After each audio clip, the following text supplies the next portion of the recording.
Rebonjour à tous et bienvenue pour cette seconde partie de notre journée e-événement sur l'habitat inclusif. Donc l'habitat inclusif, de quoi parle-t-on? Nous avons pu donc avoir nos échanges ce matin et nous accueillons pour l'après-midi donc un panel de participants qui va nous permettre de découvrir ou redécouvrir différentes initiatives autour de l'habitat inclusif qui ont vu le jour au sein du réseau FISAF, dans différentes associations qui œuvrent dans le champ du handicap sensoriel et troubles 10. Alors sans rester trop longtemps dessus, parce que nous avons enfin, des contraintes de temps et un agenda un peu chargé encore cet après-midi, nous accueillerons aujourd'hui dans l'ordre Madame Ludivine Van de Put, qui est directrice de l'association Jules Catoire dans le Nord, accompagnée du chef de service Johan Delaney, qui est donc le chef de service dans la même association. Ensuite, nous aurons une intervention de Madame Marie-Laure Lecor, qui est directrice générale de l'association Gabriel Dehaye pour un projet Habitat inclusif en Bretagne. Et enfin, nous serons avec Monsieur Christophe Kezia, directeur à l'IRSAM, donc, et qui n'est pas à Marseille le dispositif présenté. Pardon pour la coquille ce matin, le dispositif est à Lyon. Voilà. Donc je rectifie tout de suite. Donc aujourd'hui on se balade, mais on ne va pas à Marseille, on va à Lyon. C'est tout aussi bien et je rends honneur aux Lyonnais. Voilà. Donc si tout le monde est prêt, eh bien du coup, Ludivine, je vais vous laisser la parole. Et vous allez du coup pouvoir nous partager votre diapo, ou sinon je peux le faire aussi, vous me dites. Vous pouvez le faire, allez-y. Allez, je peux le faire, c'est parti. Alors je Alors, l'ouvre. bonjour à tout le monde. Hop. Alors, le temps que ça se mette en place, tout d'abord, nous vous remercions pour cette proposition de participer à cette journée au demeurant très intéressante, notamment pour nous, puisque nous débutons vraiment dans les prémices un projet d'habitat inclusif. Alors, quand je dis dans les prémices, eh bien, c'est vraiment, nous sommes en train de transférer un dispositif qui était appelé appartement tremplin et nous le transformons en habitat inclusif. Donc, on est vraiment au tout démarrage puisque ne sont mis en place que les comités de pilotage. Donc, il n'y aura pas d'usagers avec nous aujourd'hui. Les appartements tremplins sont pour autant occupés, mais les jeunes ne sont pas encore informés du dispositif à venir. Donc, le choix qui a été fait aujourd'hui a été de ne pas forcément intégrer d'usagers pour cette première présentation. Pas de problème, effectivement, et comme vous le dites, l'idée c'est le partage d'expériences et de voir aussi, où nous tous on en est rendus. Alors je vais plutôt ouvrir votre diaporama sous le format, PowerPoint, si vous m'accordez juste 2 Oui. secondes, parce que, j'ai du mal à le passer en écran, complet, quand il s'agit du coup du PDF. Donc je change, je bascule. Un petit instant, on commence dans 1 minute. Partager, hop, on va être ici, là, et la petite barre en haut, sortir, diaporama, hop, à partir du début. Est-ce que c'est bon pour tout le monde? Le diaporama est bien en place? Très bien. Et bien du coup, Madame Van de Put, je vous laisse dérouler et je vous remercie encore une fois pour votre présence. D'accord, merci. Alors, donc, Ludivine Van de Put, je suis directrice des enseignements, services socio-éducatifs et transports pour le Centre d'éducation pour jeunes sourds de l'association Jules Catoire dans le Pas-de-Calais. Et je vais co-animer cette présentation. Donc, vous verrez qu'à un moment donné, on va changer de place avec Monsieur Delaney, qui est chef de service à mes côtés et qui est en charge du déploiement de ce dispositif d'habitat inclusif. Alors, comme je le disais, c'est une toute première pour nous, puisqu'en fait, alors, attendez, comment je vous le fais dérouler? Vous me dites, C'est bon. vous me faites un petit signe comme ça, peu importe, D'accord. hop. Allez-y, on va passer aux diapos suivantes. OK. Alors, je ne vais pas reprendre les éléments de contexte puisque finalement, ils ont tous été déployés ce matin et plus que dans le détail. Mais nous nous attachons en fait à déployer ce dispositif dans le cadre d'un appel à manifestation d'intérêt au titre du conseil départemental du Pas-de-Calais et en respectant en fait les éléments de contexte qui ont été déployés ce matin en fait. La seule particularité pour nous, c'est qu'en fait, ce dispositif s'intègre dans le cadre d'un conventionnement, comme je l'ai mis en dernier, et donc nous avons signé une convention entre l'association Jules Catoire et le conseil départemental du Pas-de-Calais le 16 décembre 2023, qui a une durée d'échéance de 7 ans. avec un engagement obligatoire d'intégrer les usagers avant le 31 décembre 2024 au risque de rendre la convention caduque. Donc, ce qui ne sera pas pour nous une difficulté puisque le dispositif est presque en place en fait. Alors, diapo suivante.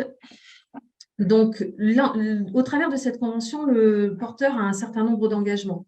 Et ces engagements, nous sommes dans l'obligation de les mettre en place et de les respecter. Donc, le premier engagement, c'est de mettre à disposition des logements conformes au cahier des charges liées à l'habitat inclusif et aux normes de sécurité et d'accessibilité avant le 31 décembre 2024. Alors, pour ce qui est de notre projet, en fait, nous sommes sur un dispositif de 4 places financé dans le cadre de l'aide à la vie partagée à hauteur de 10 000 € par usager. Donc, si les 4 usagers sont présents toute l'année, c'est un budget de 40 000 € qui est attribué. Nous sommes un bail de location lie l'association judicatoire à un bailleur social. Et donc, nous allons, pour les premiers usagers, rentrer dans un dispositif avec un contrat de sous-location entre l'association judicatoire et les jeunes, l'idée étant aussi de sécuriser leur parcours et d'éviter qu'il y ait des difficultés par ailleurs. Le deuxième engagement, c'est de faciliter les liens entre les habitants et le voisinage, donc au travers des missions d'un coordonnateur que l'on va découvrir par la suite. Travailler la participation des habitants et le développement de la citoyenneté et du pouvoir agir, qui est complètement ancré dans le dispositif d'habitat inclusif, comme on l'a entendu ce matin. Animer le projet de vie sociale et partagée. Donc ça, c'est un gros axe pour nous, puisque l'idée étant de préparer ce projet de vie sociale et partagée avec les usagers qui vont entrer. Donc, c'est un travail que M. Delaney va entamer prochainement avec les équipes et les usagers. Coordonner au sein de l'habitat tous les intervenants permanents ou ponctuels en assurant un rôle d'alerte, de vigilance, de veille ou de surveillance pour la sécurité des habitants. Être un appui à la demande des habitants, à l'interface technique logistique pour les logements. Alors, il faut savoir que les 4 logements sont en location chez nous depuis déjà 4 ans, puisque, comme je le disais, on est sur un dispositif existant d'appartements tremplin. Alors, pourquoi ce nom-là? Eh bien, au sein de l'association Jules Catoire, nous accueillons 230 jeunes pour le CEJS et il y a un agrément de 90 places d'internat qui sont réparties en 65 places sur un internat de à peu près 7 ans jusqu'à 18 ans, 15 places dans un foyer pour les plus âgés qui évoluent vers une autonomie. Et le besoin s'était fait ressentir il y a quelques années d'avoir un dispositif pour les amener vers une autonomie un peu plus complète qui s'est appelé appartement tremplin. Donc, je vais vous expliquer après comment ils se répartissent. Et dans ce cadre-là, donc les jeunes aujourd'hui occupent les appartements, mais par des périodes d'environ 6 mois. Ils sont accompagnés complètement sur leur projet de vie par des éducateurs qui sont mandatés pour cet accompagnement-là. Et donc aujourd'hui, pour nous, il y a un gros travail à mener pour faire passer et changer ce prisme qui est aujourd'hui un accompagnement complet vers un accompagnement qui sera collectif, mais tout en ayant une surveillance du projet de vie individuel de chacun. Donc ça, c'est un gros travail que l'on est en train de mener avec les équipes. Favoriser l'implication des personnes accompagnées à toute étape du projet de leur projet et du projet de vie, donc du projet de vie de l'usager et aussi du projet de l'habitat inclusif. Donc, Monsieur Delaney vous expliquera par la suite les missions du coordonnateur qui vont être très claires pour pouvoir à chaque moment de l'évolution du projet de l'habitat inclusif, faire en sorte que le jeune ait sa place à part entière. Nous devons fournir un bilan à chaque année. Donc, le bilan est un bilan quantitatif et qualitatif que nous fournit le conseil départemental et nous devons le fournir le 31 mars de l'année N+1. Et de ce bilan va découler le versement du solde des subventions à venir. Alors, diapo suivante. Le public du CEJS, pour vous faire une petite photographie. Donc, le CEJS accompagne des jeunes de la naissance jusqu'à 21 ans et plus avec un amendement Creton qui vont présenter une déficience auditive plus ou moins importante et qui parfois n'est plus le premier handicap et pour certains présenter des troubles associés. Alors, nous avons 5 places de SAFEP, service d'accompagnement familial et d'éducation précoce pour les jeunes de 0 à 3 ans, et ensuite 225 places réellement pour le CEJS, le tout faisant 230 places en agrément. Depuis 2 ans, nous faisons un arrêt sur image, un petit peu un focus de la situation des jeunes que l'on accompagne le 31 décembre de chaque année et que l'on fournit à l'Agence régionale de santé. L'idée étant de voir un peu quelle est l'évolution de la population chez nous. Et cela nous a permis de nous rendre compte que des troubles associés sont repérés pour 55% de la population accueillie. Et ça varie, hein. Donc, on a des jeunes qui présentent une déficience intellectuelle associée aux troubles auditifs, des troubles du comportement, des troubles psychiques, des troubles métaboliques et moteurs. On a des TDAH, des troubles de type déficience qui vont regrouper des surdités syndromiques. Donc là, on va rentrer dans des difficultés pour lesquelles, en fait, le trouble auditif est un syndrome secondaire au trouble majeur. On s'est rendu compte également au travers de cette image que les usagers qui présentent une déficience intellectuelle sont pour beaucoup des jeunes qui vont présenter des syndromes lourds de type syndrome de Usher, syndrome de charge, et une évolution de la population qui maintenant présente un syndrome auditif qui est cumulé à un trouble auditif, cumulé à un trouble visuel. Donc, c'est aussi une évolution de la population chez nous. Donc, évolution de la population qui présente une surdicécité et pour lesquelles on va devoir repenser l'accompagnement pour répondre aux besoins de ces jeunes. Ça, c'est vraiment nouveau et c'est un besoin repéré depuis 2 ans. On a estimé aujourd'hui à peu près un tiers de notre population qui est une population qui va évoluer dans son parcours de formation vers un dispositif adapté en milieu de travail protégé. Nos jeunes rentrent aujourd'hui par la porte pédagogique uniquement, hein. Ils rentrent pour un parcours scolaire à n'importe quel moment de leur scolarité. Et l'offre du CEJS intéresse énormément puisque nous avons en intra à peu près une dizaine de formations professionnelles de type CAP ou Bac Pro sur des temps précis, enfin sur des axes précis en pôle habitat, peinture, revêtement de sol, en restauration, en service à la personne et en Bac Pro AMA, art visuel et médiation artistique. Ce qui fait que la zone de chalandise du CEJS est très large, hein. Vous prenez Arras, vous faites un diamètre qui part en dessous de la région parisienne et en fait, on va drainer des jeunes jusque sur un diamètre d'à peu près 200 à 300 km, ce qui engendre un gros travail au niveau des transports et un travail d'accompagnement de ces jeunes qui sont aussi un peu délocalisés. Alors, diapo suivante. Le constat qui avait été fait, donc nous avions des jeunes qui étaient en demande de solutions d'habitat encadré et qui aujourd'hui, en fait, lorsqu'ils sortent des appartements tremplins, eh bien, sortent dans un dispositif de droit commun et ils n'ont plus aucun encadrement, sauf les dispositifs de droit commun existants. Donc, certains demandant des aides par les services sociaux des territoires, ou demandant en fait une protection de type mesure de protection juridique, mais d'autres n'ayant pas forcément la démarche, alors même que nous avons en intra un service d'accompagnement et d'insertion professionnelle et sociale qui accompagne les jeunes 3 ans après leur sortie. Eh bien, cette demande de solution d'habitat encore encadrée a émergé avec un travail de mise en confiance et de ce que l'on a repéré comme étant le besoin pour vivre dans un logement et accomplir des activités domestiques dans le cadre de Séraphin PH. Ça, c'est le premier constat de base qui est sorti de l'évaluation des appartements tremplins depuis 4 ans maintenant.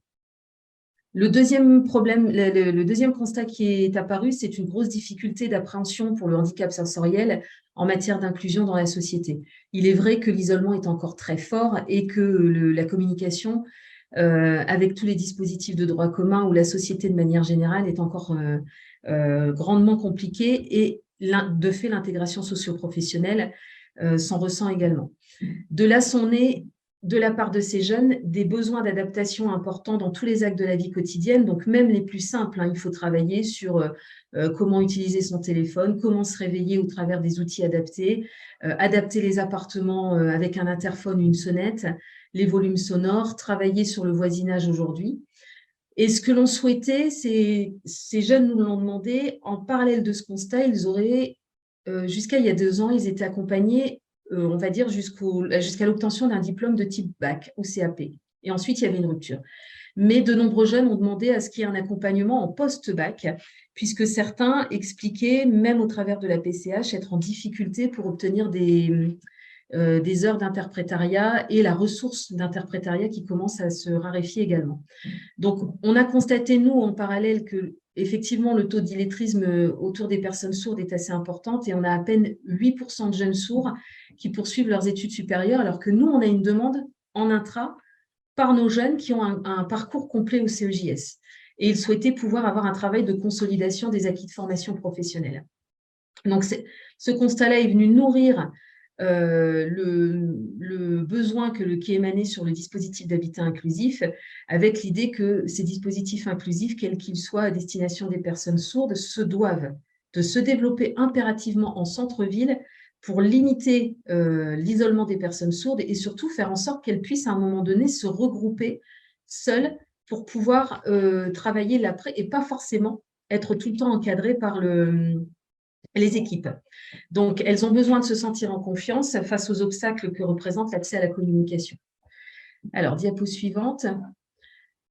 Le projet, donc, lorsque l'on a vu apparaître l'appel à manifestation d'intérêt, nous avons rencontré le conseil départemental et en présentant le dispositif d'appartement tremplin, est émergée l'idée de dire, mais il est peut-être intéressant d'envisager une transformation des 4 places d'appartement tremplin en habitat inclusif, puisque le dispositif était sur place, et de redéfinir le contexte, avec le principe de dire pour nous que l'on ne veut pas abandonner l'appartement tremplin, mais d'avoir un réel parcours évolutif entre l'internat pour les plus jeunes, le foyer, remettre un dispositif d'appartement tremplin avec un accompagnement plus marqué sur l'individualisme de la personne et le projet individualisé, tout en ayant des actions collectives, mais ensuite d'évoluer sur l'habitat inclusif avec les besoins qui sont marqués dans le cadre de l'AVP.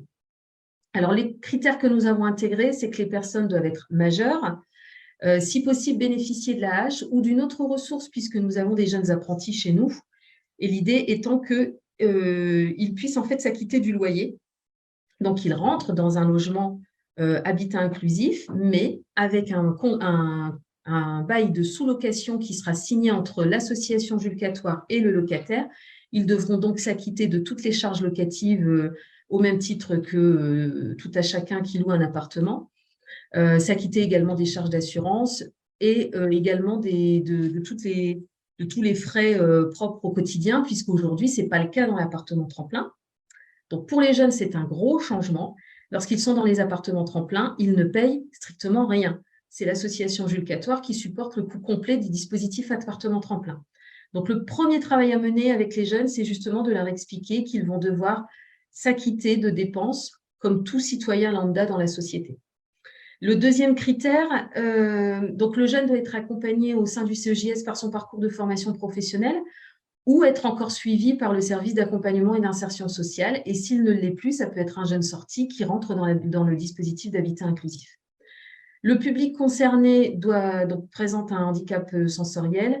Avec des troubles associés, c'est tout à fait envisageable. Hein. Aucune porte n'est fermée par rapport à cette orientation-là. L'idée, c'est de s'inscrire dans un parcours d'hébergement antérieur, si possible, mais pas que. On peut très bien envisager d'entrer dans le dispositif d'habitat inclusif directement. Et en tout cas, pour nous, un critère important, c'est vraiment de travailler cette notion de parcours citoyen inclus dans la société et limiter les ruptures de parcours. Alors, diapo suivante. Comment se compose notre habitat? Donc aujourd'hui, l'association Jules Catoire est locataire donc, par un bail avec un bailleur social d'un appartement de type T1 d'à peu près 28 mètres carrés qui va se composer d'une pièce principale, un coin cuisine, nuit séjour, un couloir et une salle de bain. Et nous sommes également locataires d'un habitat donc, en colocation. C'est une maison de type 5 de 120 mètres carrés qui va être composée d'un rez-de-chaussée avec un hall, un garage. Au premier, on a une salle à manger, cuisine 15 mètres carrés, une première chambre, toilette lavabo. Et au deuxième, on a encore 2 chambres, une salle de bain. Et au troisième, une pièce commune.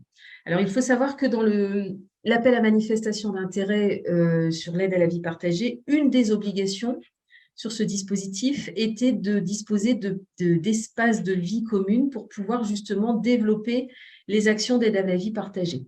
Donc, nous en avons proposé 2. Le premier espace étant la pièce commune au 3e étage de la maison, et le deuxième espace étant un local qui est à l'intermédiaire des deux, à 300 mètres entre la maison et l'appartement, et qui est un local qui accueille aujourd'hui le SAFEP, donc le service d'accompagnement familial et d'éducation précoce. Il fait 40 mètres carrés et c'est un local qui n'est pas utilisé, notamment le soir et les week-ends. Donc, il sera mis à disposition du dispositif d'habitat inclusif. Alors, donc, nous sommes locataires et les jeunes auront un bail de sous-location. Donc, diapo suivante. Dans le cadre de ce dispositif, l'idée est de travailler un projet de vie sociale et partagé. Et nous devions en fait le présenter dans le cadre de l'appel à manifestation d'intérêt. Alors, pour ce faire, nous sommes appuyés sur l'expérience des appartements tremplins et des besoins repérés. Certains outils de la loi 2002 vont être mis en place, mais comme le disaient les intervenants ce matin, l'idée n'est pas non plus de s'enfermer dans un établissement médico-social. C'est justement ce que nous souhaitions, nous, un habitat inclusif, tout sauf une institution.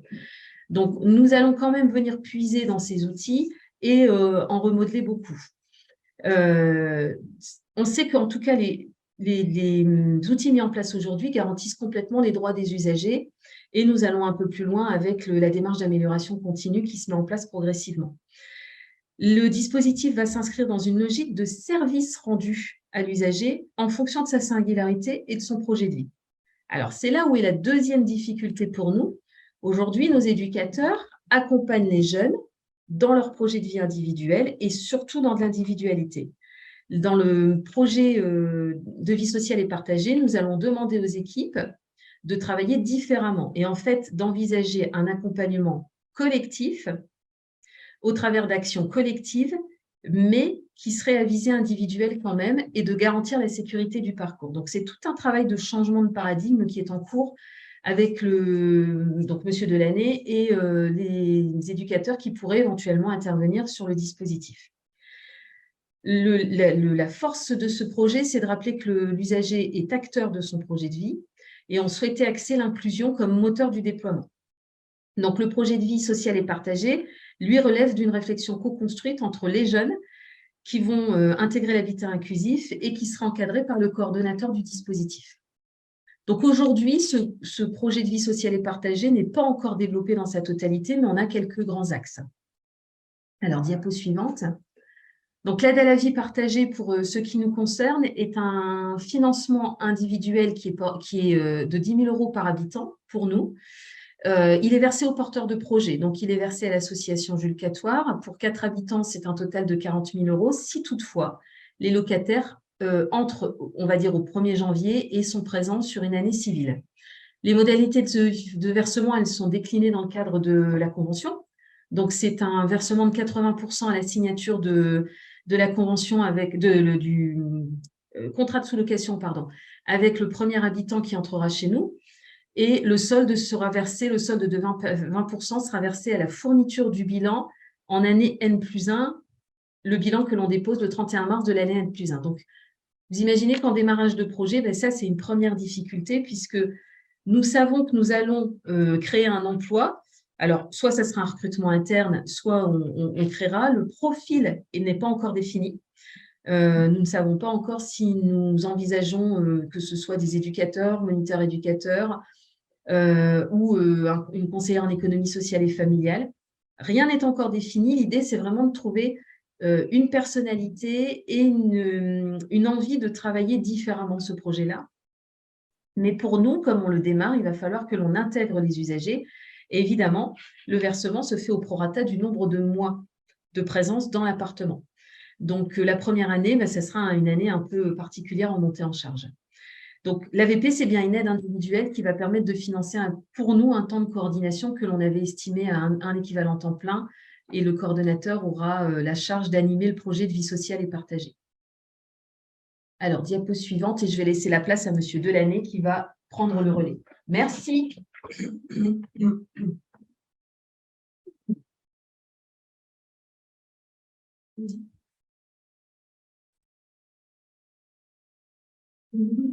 Bonjour à tous, donc Yoann Delaney, chef de service éducatif. Donc j'ai pris la main sur ce projet il y a maintenant 2 mois. Donc effectivement, ce n'est pas encore lancé. On travaille sur ce projet-là. Alors le coordinateur, comme Madame Van de Putte l'a indiqué, on va recruter une personne, une personnalité et pas forcément un diplôme. On pourrait même créer un nouveau nom, une nouvelle profession pour cette mission-là. Donc, comme indiqué sur le diapo, hein, donc il aura pour rôle la médiation au sein de l'habitat entre personnes accompagnées, avec le voisinage, avec la ville. Il aura en charge l'organisation et la gestion administrative et de la vie sociale et collective de l'habitat inclusif. Et bon, c'est lui qui impulsera cette dynamique positive avec l'ensemble des jeunes qui seront accueillis sur ces habitats inclusifs. On peut passer la diapo, s'il vous plaît. Merci. Donc, bon, ça reprend un peu ce que j'ai indiqué. Donc, le but, donc, promouvoir l'inclusion des colocataires en adoptant un rôle de personne ressource. Donc, effectivement, si le jeune est en difficulté, la personne qui sera ressource pour lui, ce sera ce coordinateur. Soutenir le bien vivre ensemble des habitats inclusifs et la vie sociale. Alors, il sera aussi garant de ça. Coordonner la mise en œuvre du projet collectif avec les jeunes et les partenaires, coordonner les actions collectives proposées par les jeunes, accompagner les jeunes dans la rédaction et la mise en œuvre de leur projet de vie sociale et partagée. Ça, ce sera l'une des premières missions quand les jeunes auront intégré le logement. On peut passer la diapo. Merci. Donc, le but, accompagner les jeunes dans une recherche de partenaires, quels que soient les domaines d'intervention, afin de développer leur projet de vie sociale. Alors, c'est vrai qu'on est un petit peu, entre guillemets, formaté dans une institution. Là, on change vraiment d'optique et d'accompagnement. L'objectif est que le jeune puisse faire ses démarches seul. Alors, il sera accompagné, il sera guidé, mais le but, c'est qu'il puisse y arriver seul. Donc, inviter les jeunes à inscrire le projet de vie sociale et partagée dans la vie du quartier. Donc, le but, c'est voilà, l'intégration dans le quartier, dans la cité, donc ici à Arras. Animer le projet de vie en collectivité autour d'actions citoyennes, inspirer des jeunes. Donc, voilà, suite aux réunions que le coordinateur aura avec les jeunes concernés, voilà, des actions pourront en découler. Donc, je reviens, voilà, la médiation, alerter le porteur de projet de toute difficulté rencontrée au niveau des habitats inclusifs, assurer un suivi qualité en collaboration avec les jeunes, des conditions de vie générales. Oui, bon, donc globalement, le coordinateur est garant du bon fonctionnement et personne ressource pour les jeunes qui seront accueillis sur les habitats. On peut poursuivre. Merci. Ça va reprendre. On peut passer à la prochaine Oui, aussi. je peux. Ouais, pas de souci. Oui, merci. Alors, on est sur des axes. Est-ce que là, on est sur la citoyenneté. Oui, après, voilà, c'est des thèmes qui pourront être abordés avec les jeunes, que le coordinateur pourra faire émerger pour accompagner les jeunes. Donc, on parlait, voilà, on indique travailler autour du droit de vote. Ben oui, voilà, quelle démarche je dois suivre pour pouvoir aller voter comme tout citoyen. Donc ça peut être un point, soit à la demande des jeunes, mais ça peut être aussi sous l'impulsion du coordinateur. On peut passer. Oui, je me permets de rebondir très rapidement parce qu'on a une question qui est directement en lien avec ce sujet, qui est très précise. On vous demande si, d'ores et déjà, vous avez établi une fiche de poste sur cette fonction de coordinateur-animateur. Alors oui, elle a été construite. Oui, elle est prête. Néanmoins, voilà, je pense qu'au fil des débats qu'on peut avoir avec le groupe de travail, elle sera peut-être amenée à évoluer. D'accord. Sous-jacent, c'est est-ce que vous êtes peut-être ouvert au partage avec d'autres porteurs qui auraient envie de s'en inspirer? Mais vous me direz ça Oui, peut-être après. Oui, oui, il n'y a pas de problème. ça marche. Je vous laisse poursuivre. Donc là, on est sur un rythme avec un copil tous les mois. Donc le groupe du copil, donc un directeur général, une directrice, des éducateurs, une psychologue, une assistante sociale, un chef de service éducatif, un chef de service pédagogique et une chargée d'insertion.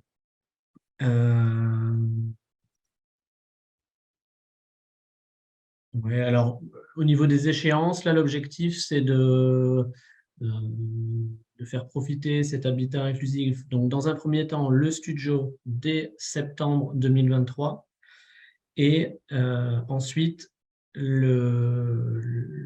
la colocation dès décembre, janvier 2024 au plus tard. Donc l'objectif, c'est ça. Création de postes ou recrutement en interne, c'est une bonne question. Effectivement, les éducateurs actuellement au CEJS ont connu un fonctionnement d'établissement et d'appartement tremplin qui n'a pas les mêmes règles que l'habitat inclusif.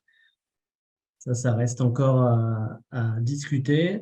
Et du coup, le coordinateur arriverait dès janvier 2024. Voilà. Eh bien, merci beaucoup. Merci beaucoup pour votre intervention. Hop. Alors, je crois qu'il y a, voilà, il y a quelques images que vous allez pouvoir nous commenter aussi rapidement. Alors, bah, c'est simplement voilà, des photos des appartements. Donc, le studio en haut à gauche, l'appartement en bas à gauche. Bon, après, les jeunes en activité, oui, en activité. D'accord. Et alors, qu'est-ce que c'est cette semaine du logement des jeunes? Alors, c'est un projet auquel les jeunes ont participé dans le cadre du dispositif d'appartement tremplin l'an dernier. Et l'idée était en fait autour d'un espèce d'escape game, hein, qu'ils puissent réfléchir à comment ça se passe pour moi dans un logement, comment je fais pour trouver un logement, vers qui je vais, comment je vais devoir faire, est-ce que ils ont découvert le principe de bail qu'ils ne connaissaient pas. Je vais devoir payer mon logement, je vais vivre, m'installer, je dois acheter mes meubles, je dois aménager, je dois ouvrir un compteur d'eau, un compteur d'électricité, je dois avoir un compte bancaire. Voilà, ça s'est fait comme ça. Et puis, en fait, on a découvert qu'une fois qu'ils étaient dans les appartements, bien, dès qu'il y avait un problème, alors une ampoule a changé, un miroir qui allait pas bien, eh bien, ils étaient dépendants des éducateurs. Donc là, en fait, ce travail-là va être poursuivi dans le cadre de l'habitat inclusif. On le mène avec eux sur l'appartement tremplin en leur disant, ben non, si vous avez un problème dans l'appartement, vous devez être capable de vous débrouiller seul. Et ça, c'est un gros changement. Vraiment, hein, le changement de paradigme, il est même peut-être plus fort aujourd'hui dans les équipes d'accompagnement qu'auprès des jeunes, puisque ce que l'on demande, c'est d'accepter qu'ils vivent dans un logement de droit commun et qu'ils vivent une vie comme tout le monde.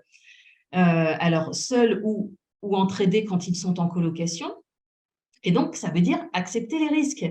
On se parlait de choses simples, hein, c'est je ferme l'appartement, j'oublie ma clé dedans, bah, comment je fais?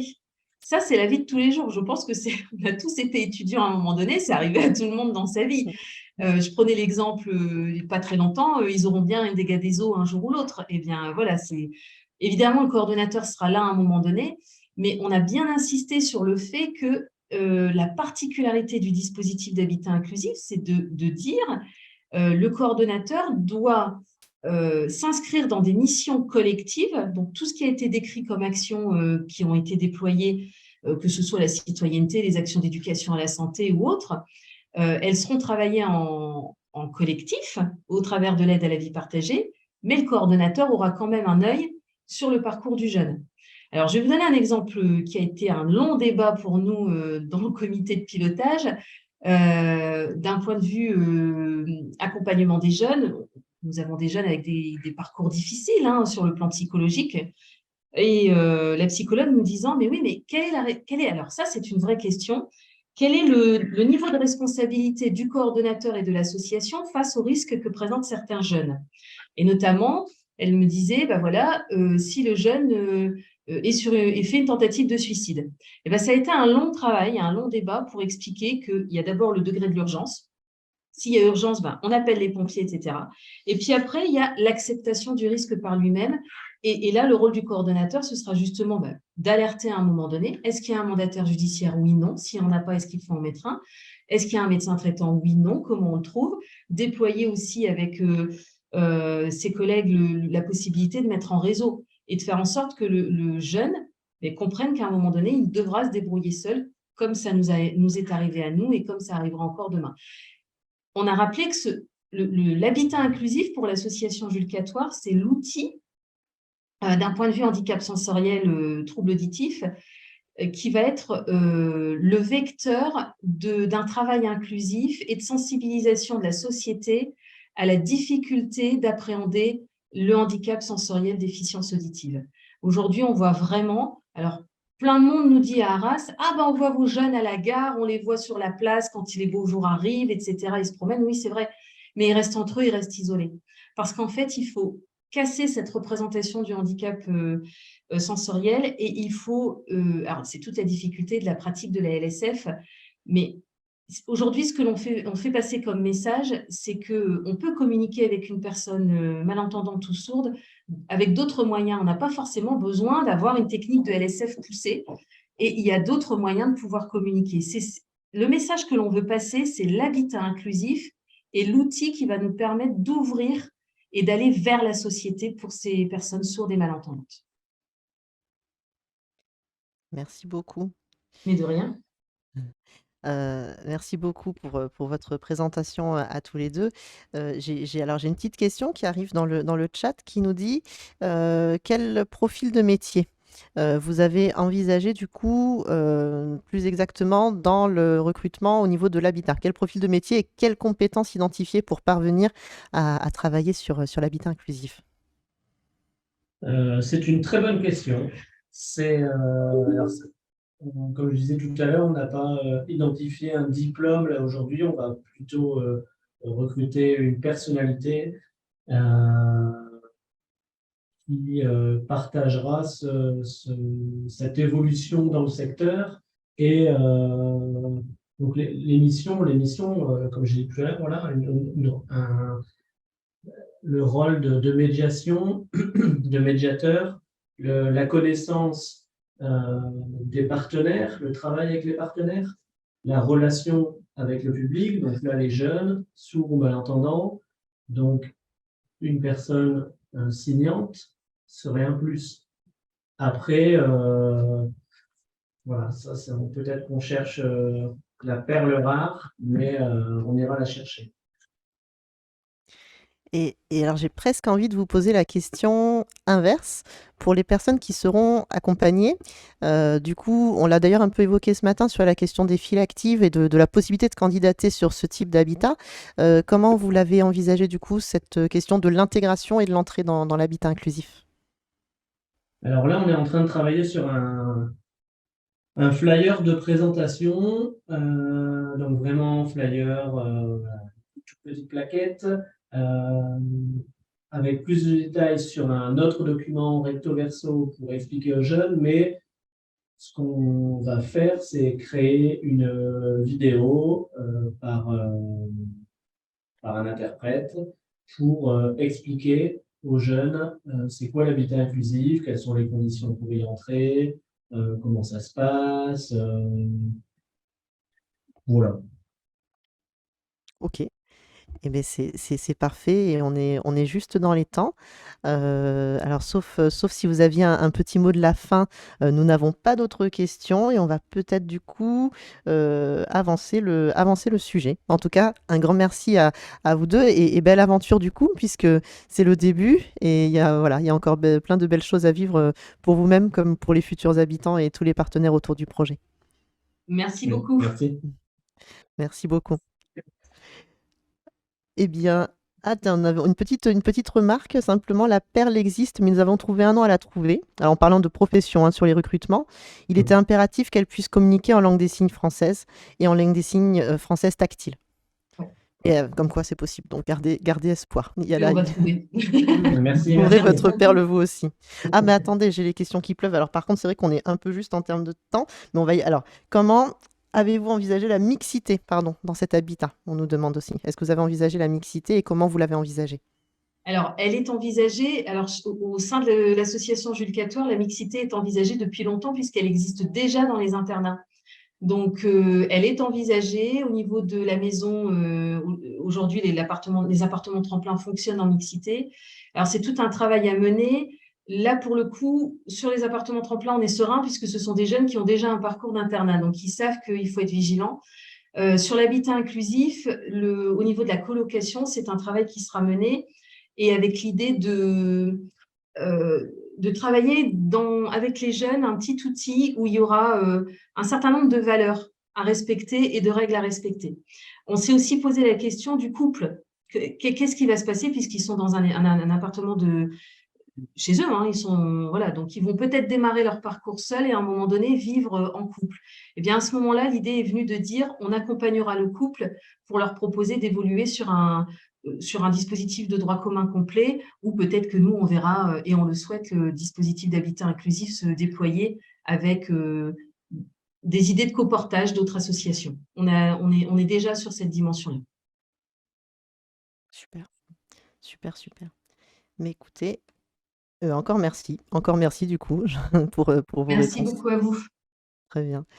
Eh bien, nous allons aller sur notre deuxième expérimentation et à ce titre, donc j'accueille Madame Marie-Laure Lecor, qui est donc directrice générale de l'association Gabriel Deshaies et qui nous présentera du coup son voisin. Mais Marie-Laure Lecor, c'est à vous. Bonjour. Bonjour. Marie-Laure Lecor, du coup, directrice générale de l'association Gabriel Deshaies. Alors, peut-être juste, Patrick n'est pas arrivé, Isabelle nous Oui. a rejoint. J'ai 2 futurs résidents de la résidence à mes côtés qui vont prendre la parole pour expliquer un petit peu quelle est leur résidence et leur conception d'un chez-soi. Juste peut-être régler le lancement du PowerPoint. Je peux peut-être le prendre. Je suis avec l'informaticien, on va essayer de le prendre. Oui. Très bien, mais du coup, vous pouvez passer sur le partage d'écran sans problème. Prenez le temps qu'il faut. Ok.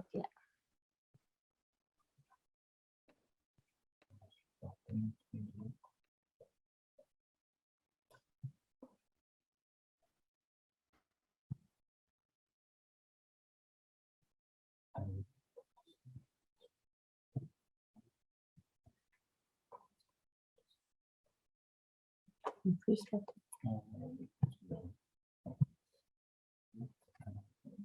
Alors, on n'a pas la barre du haut qui nous permet de le lancer là pour l'instant. Vous pouvez aller, je pense, dans la partie diaporama et partir de la première, sur la ligne fichier jusqu'à diaporama. Je ne la vois pas avec le… Ah, vous ne la voyez pas, vous? Ah mince. Alors, C'est peut-être un si je petit fais peu ça, masqué avec la barre Teams. Mais... On va l'avoir comme ça. Alors, ici, on va voir. Alors, Voilà. non, On va repasser peut-être sur les autres.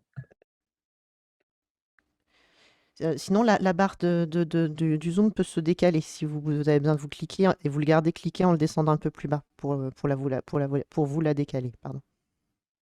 C'est juste à côté, c'est là. Ouais. Voilà, super. Parfait.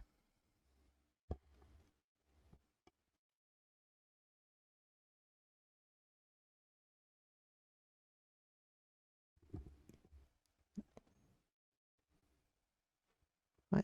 Attends, non. Ouais.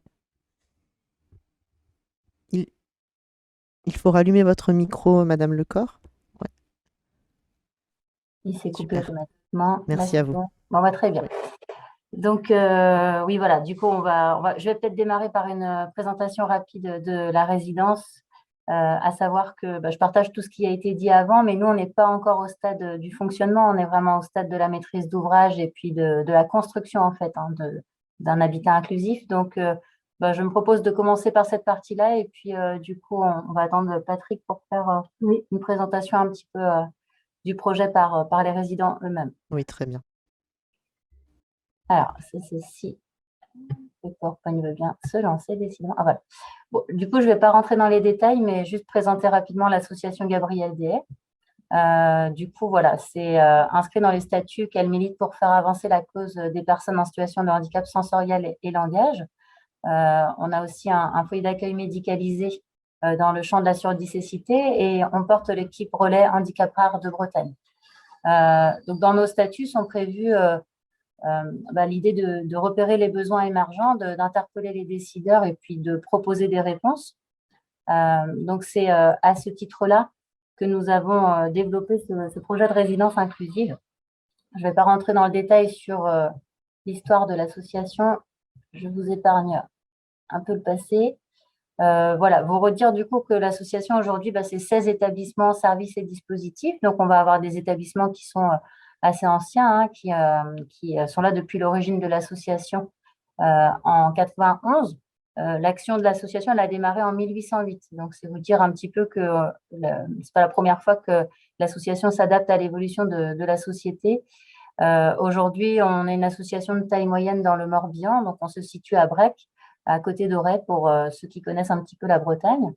On a à peu près 235 salariés dans l'association. Là, c'est l'organigramme. Voilà, donc ce projet là, de résidence inclusive, il a émergé à peu près dans les années 2015-2016 par une association de famille, Ensemble Nous Aussi, qui accompagne l'association déjà depuis un certain temps.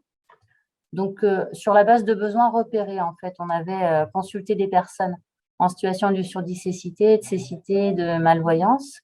Et puis, du coup, via l'équipe Relais Handicap Rare, on avait l'expression de plus en plus vive de personnes qui voulaient soit sortir des foyers, soit qui habitaient dans le droit commun et qui souhaitaient rejoindre, du coup, un dispositif dans lequel il y allait avoir un peu plus de gens à leur côté, dans le sens où certaines personnes habitaient en appartement et se sentaient vraiment isolées, parce que les gens étaient actifs autour d'elles et puis que du coup, ils souhaitaient retrouver un petit peu plus de lien social. Bonjour. Bonjour, j'ai Patrick qui arrive, qui est en rendez-vous.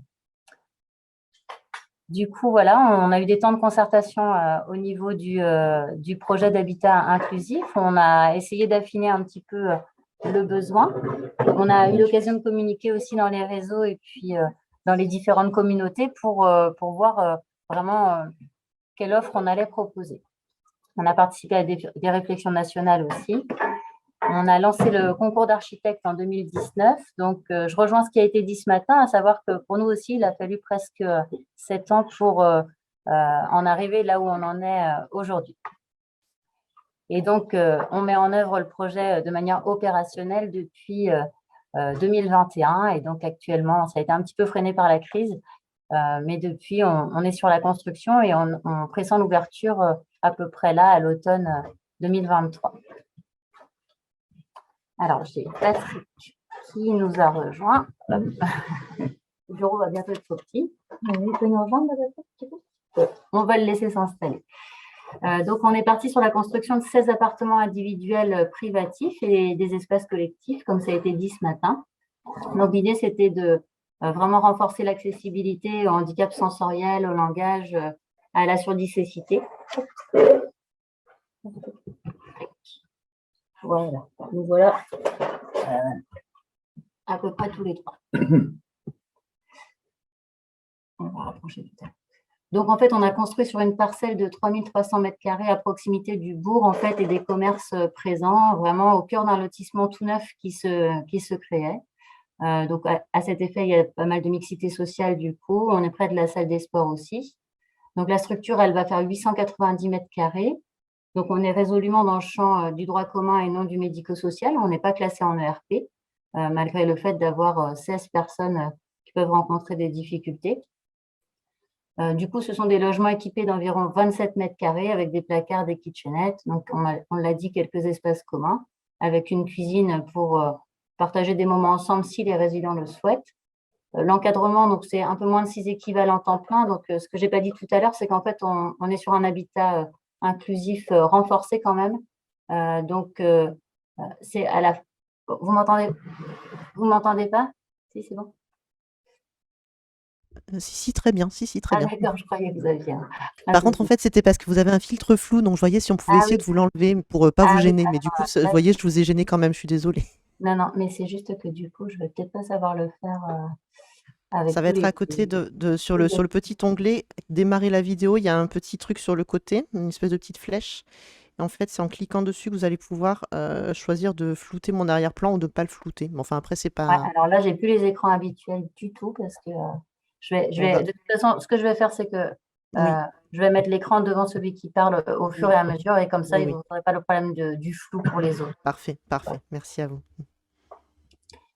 Du coup, voilà. Donc, on a un encadrement quand même par une petite équipe pluridisciplinaire. Alors, il n'y a pas de bureau de professionnels sur place. Par contre, on a quand même quelques relais et on défend l'idée qu'une résidence doit quand même être gérée à la fois administrativement, à la fois pour les recrutements, enfin voilà, toute la gestion qu'il peut y avoir aussi des baux, des facturations et autres. Donc, on essaie de trouver cet entre-deux entre, non, il ne s'agit pas d'un établissement médico-social, mais un habitat inclusif, ce n'est pas non plus une résidence qui peut s'autogérer aussi facilement que ça. Vous avez parlé de régulation ce matin, mais c'est vrai que ça va au-delà. Donc, on défend l'idée qu'on a quand même besoin d'un minimum d'encadrement, de direction et puis de services informatiques ou techniques, d'autant plus qu'on a renforcé énormément la domotique.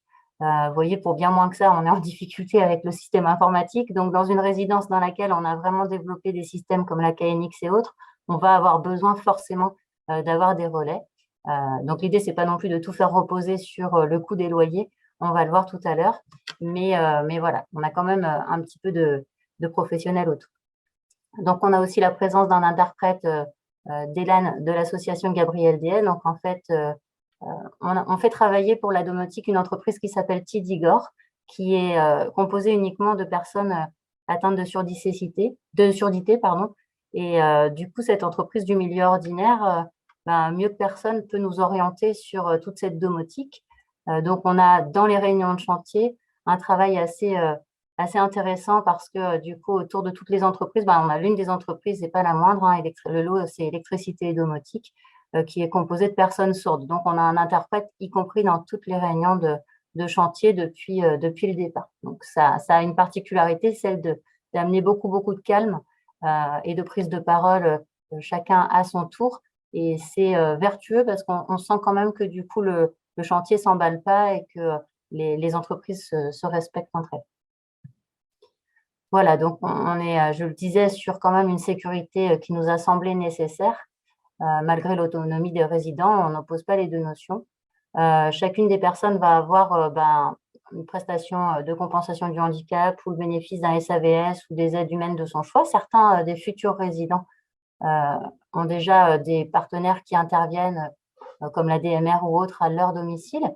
Donc, l'idée, ce n'était pas non plus qu'ils aient tout à recommencer et ni même à forcément bénéficier des mêmes prestataires libéraux ou autres parce qu'ils habitent dans une résidence inclusive. L'idée, c'est vraiment celle du libre choix. Donc là, je vous ai mis quelques chiffres. Alors, en fonction des personnes qui regardent, ça va plus ou moins les intéresser. Donc, c'était pour avoir un ordre d'idée du loyer qu'on ne souhaitait vraiment pas dépasser pour les résidents. Ce qu'il faut savoir, c'est que le projet, là, même s'il sort de terre aujourd'hui, on l'a pensé depuis le départ avec quelques résidents qui avaient exprimé cette demande-là. Et du coup, l'idée, c'est vraiment d'ajuster et de faire en sorte que les prix ne s'envolent pas. Donc, on contient quand même le projet et on a fait des commissions d'attribution bien plus tôt que l'année de l'ouverture pour pouvoir justement les associer. C'était un peu paradoxal pour nous de faire une commission qu'on dirait d'admission dans les établissements et services. Nous, on l'a appelé commission d'attribution de logement, plutôt comme un bailleur social, dans l'idée qu'on avait vraiment besoin de singulariser chacun des appartements. Donc voilà, on a eu des avantages financiers. On a construit avec la mairie de Brec à un coût réduit. Vous pouvez voir, ce n'est pas le prix du mètre carré du tout en Bretagne, 71 000 €. Le soutien de la communauté de communes, le soutien du conseil départemental aussi pour l'investissement à hauteur de 203 000 €. Vous en avez parlé ce matin. Donc, l'association construit par elle-même, ne fait pas appel à un bailleur social, donc elle a engagé un prêt d'1,5 million aussi, avec des problématiques rencontrées autour du taux d'usure là, cette année, voilà, qui impacte aussi sur le budget final de la résidence. Et puis voilà, un prêt PLS pour ceux qui sont un petit peu plus techniciens, qui garantissent quand même l'emprunt aussi pour l'opérateur, à savoir l'AGD. Donc, on est sur un budget de fonctionnement assez élevé. Il sera plutôt de l'ordre de 250 260 000 € et on estime à peu près à 100 000 € les aides publiques individuelles qui seront versées, mais là, voilà, en direct aux personnes. Donc, voilà un petit peu juste quelques visuels et puis je veux surtout donner la parole à Patrick qui nous a rejoint et à Isabelle. Donc, voilà les photos. L'emplacement de la résidence, comme je vous disais, au cœur d'un lotissement tout neuf. Quelques vues de dessus et puis de profil. Donc, voilà l'intérieur du logement. Donc, on a essayé de s'approcher des 30 mètres carrés. Chaque résident a un appartement avec une terrasse extérieure. Il peut accéder soit par, on va dire, les parties principales, soit par l'extérieur à son logement. Donc, il y a une zone nuit, une zone jour et une salle de bain. Donc, on prééquipe un certain nombre de choses, mais la personne va arriver à installer son lit, ses meubles, ses affaires. L'idée, ce n'était pas non plus que les 16 logements soient identiques. Et là, vous avez des photos un petit peu des différentes étapes du chantier. Donc, le terrain en haut à gauche, la réunion avec toutes les entreprises et l'architecte, et puis le démarrage des travaux, la pose de la première pierre en présence de la mairie, du conseil départemental et des élus, et puis de l'association, bien entendu, du président de l'association, Bernard Jahin. Et donc, voilà déjà, dès la pose de la première pierre, les 16 résidents qui, du coup, n'étaient pas peu fiers de présenter à tous les partenaires la résidence. Et puis, voilà, la résidence qui sort de terre. Là, c'est une réunion que l'on a organisée avec les aidants éventuellement, les familles, les professionnels aussi de notre structure qui avaient envie de voir un petit peu quel concept on y mettait. Donc, depuis le départ, Isabelle, Patrick et moi, on est un petit peu les porte-paroles et les porte-drapeaux de la résidence. Et donc, on la présente. Voilà un petit peu la forme qu'elle a aujourd'hui. Donc, vous voyez, alors vu de dessus, ça paraît comme ça un peu, ça peut faire un peu penser à un établissement, mais en fait, pas du tout quand on évolue dans le bâtiment. Voilà. Donc là, vous voyez, on n'a pas encore terminé. On en est au second œuvre. On est sur la pose du placo actuellement. Et en bas à gauche, vous avez justement l'interprète et puis le chef d'entreprise du coup de l'entreprise Tididor, voilà, qui nous a installé des systèmes assez performants. Alors, il faudrait qu'on revienne pour vous en parler et puis vous les montrer le moment venu. Avec grand plaisir.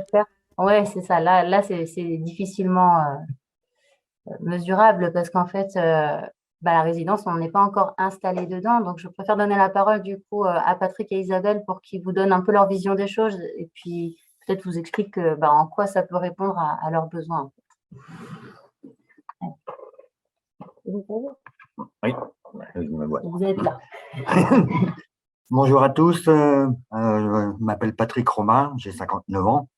Je suis atteint de surdicécité et en plus, vous ne pouvez pas le voir, je suis en fauteuil roulant. Alors pour moi, le déplacement est assez difficile.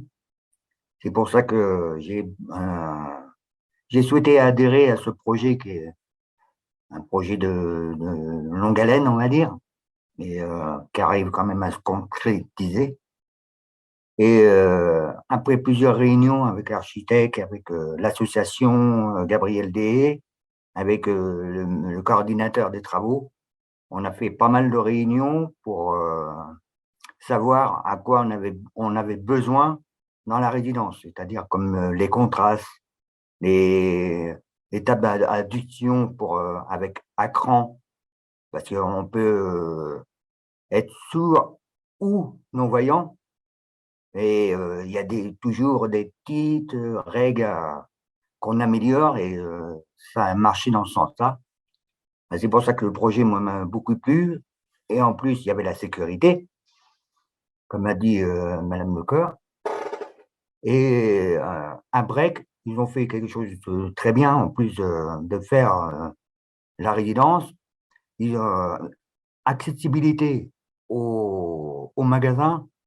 Vraiment, ils ont tout refait à neuf, les trottoirs sont très bien faits. Et nous, ça nous permet de pouvoir nous déplacer seuls. Je prenais ce logement-là, c'est parce que je veux garder mon autonomie, malgré mes handicaps. Mais je peux toujours quand même aller voir mes collègues, discuter avec eux, échanger. Et ça, c'est, comme vous disiez ce matin, éviter l'isolement. Et c'est mon autodétermination, moi aussi. Vous en avez parlé ce matin, je vous ai écouté avec grand intérêt. Il y a eu des choses très intéressantes de dites. Et je pense que je vais laisser la parole à Isabelle, qui a peut-être un autre point de vue que moi. Un grand merci pour votre témoignage. Bonjour, bonjour à tous. Moi, je suis Isabelle. Comment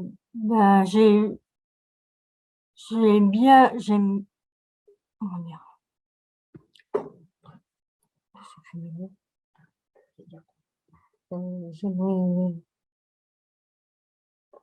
Sur la résidence? Oui, sur la résidence.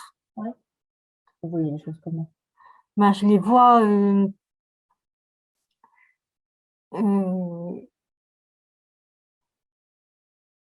comment dire, Vous allez à la résidence? oui, j'ai hâte d'aller à la résidence, oui. Ça va être quoi la différence avec les foyers?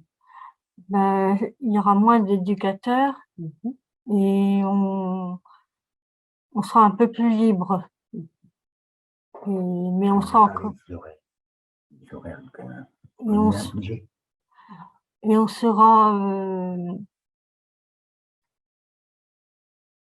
comment dire, plus libre, mais il y aura des encadrements aussi quand ils vont venir nous aider. Oui, la SNES, Oui, c'est ça. oui. J'ai fait d'abord le dossier, maintenant j'attends la réponse. Et c'est assez long.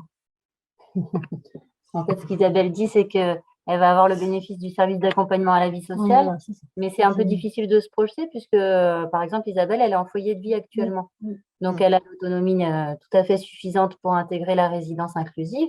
Je travaille Mais dessus. oui, elle travaille dessus actuellement avec les éducateurs pour Oui, préparer la oui. sortie du foyer. Oui. Et ça passe par des démarches administratives pour pouvoir ouvrir des droits. Donc, on a parlé ce matin l'aide à la vie partagée, mais puis du coup, il y a aussi le bénéfice du SAVS. Donc, quelqu'un l'a évoqué là la présentation précédente. C'est vrai qu'on change de monde un petit peu quand même.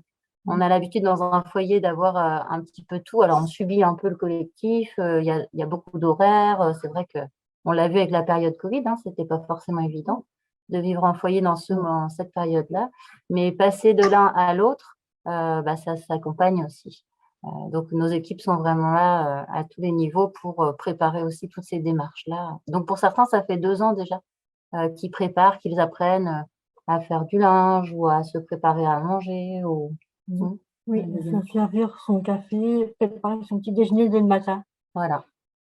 Moins Là, dépendre, voilà. moins dépendre des horaires et puis du rythme impulsé par les professionnels, mais prendre vraiment ses propres initiatives, quoi.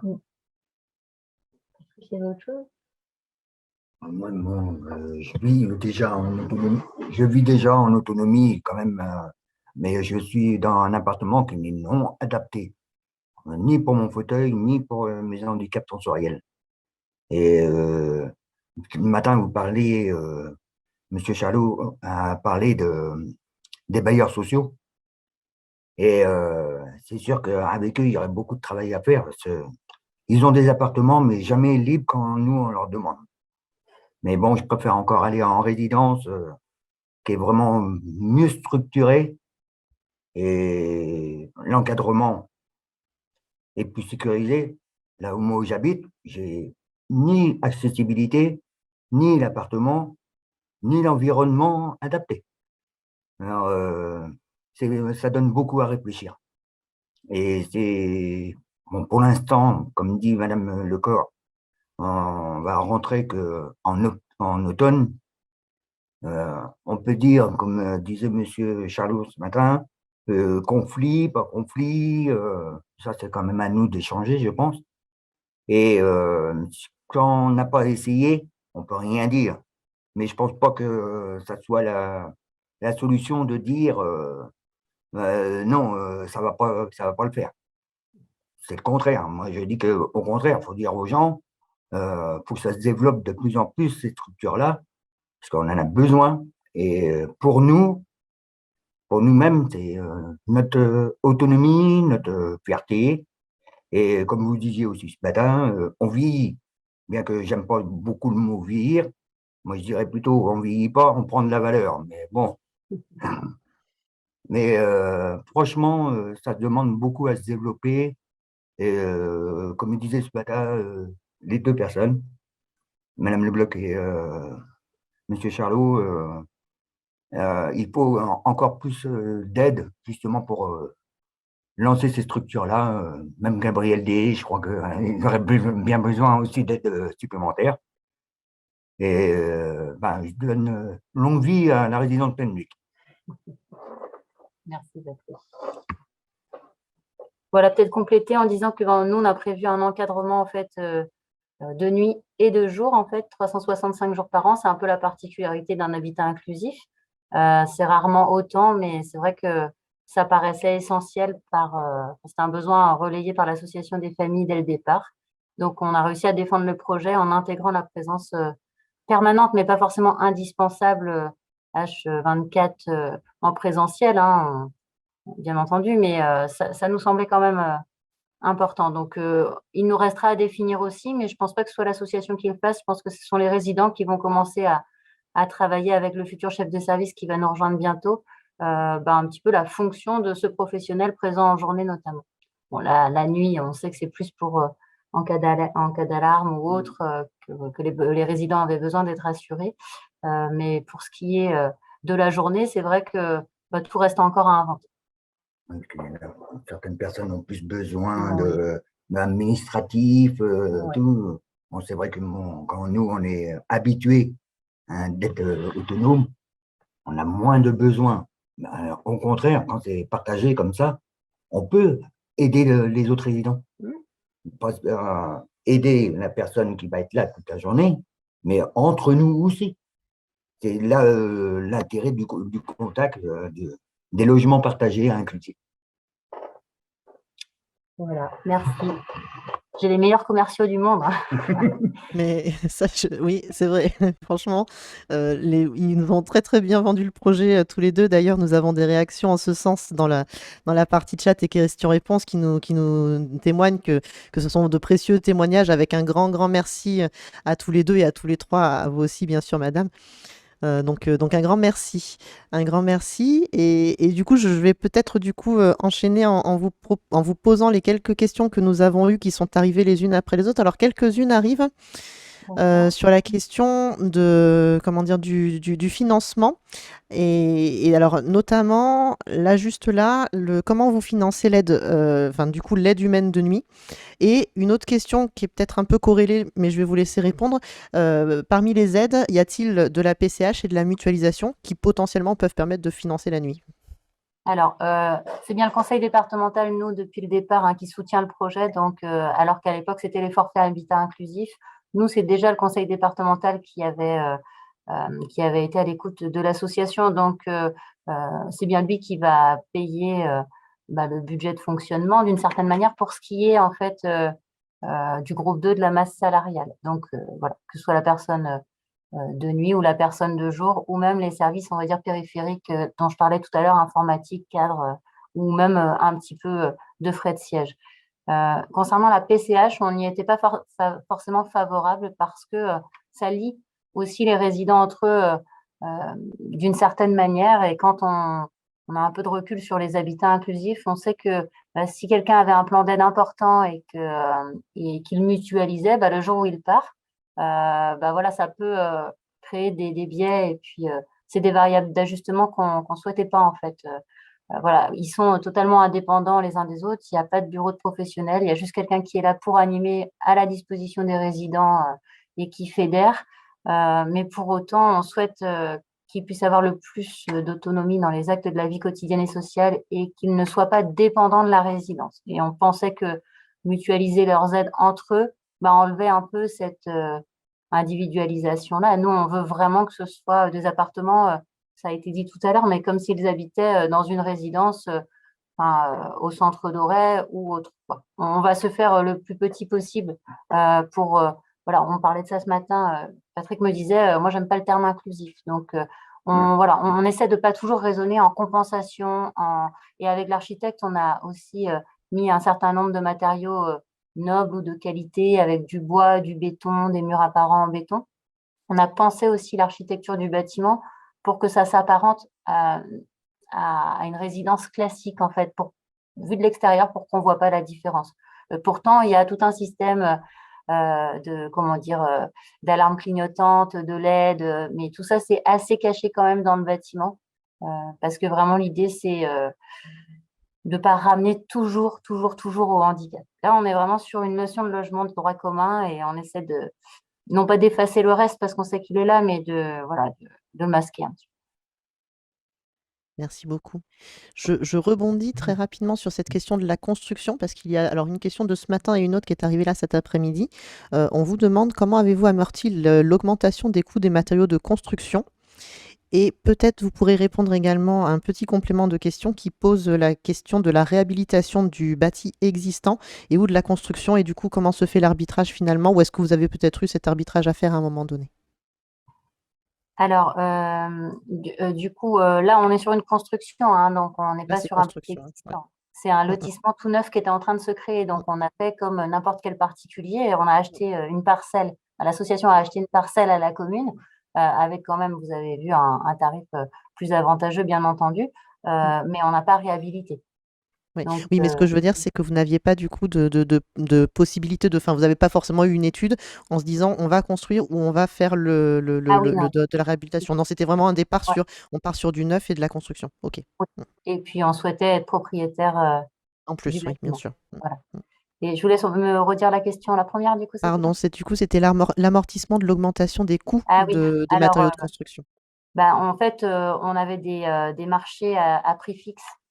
Donc, on n'a pas eu, enfin, on n'a pas eu de trop à répercuter l'augmentation des matières premières. Après, je vous dis pas qu'actuellement, les entreprises, systématiquement, essaient pas de renégocier un petit peu, mais c'est à la marge et voilà, c'était dans le cadre du concours d'architecte et puis par la suite, du coup, dans la définition du projet architectural, du coup, les entreprises ont répondu à des marchés dont les prix étaient fixes. Donc, c'est vrai que c'est plus, la perte, elle est plus pour eux, quoi. Très bien. Merci beaucoup. Une autre question. Alors en vérité, il y en a pareil, une ce matin, une cet après-midi. Alors quelqu'un cet après-midi nous exprime: je ne connaissais pas la notion d'habitat inclusif renforcé. Cela nous intéresse car nous accueillons également des personnes sourdes aveugles. Et donc pardon, le complément de question de ce matin, c'était, excusez-moi, j'ai mon document qui s'est mis de côté. C'est comment est-il tenu compte des particularités d'accompagnement pour évaluer le montant de l'AVP, notamment pour les personnes sourdes aveugles?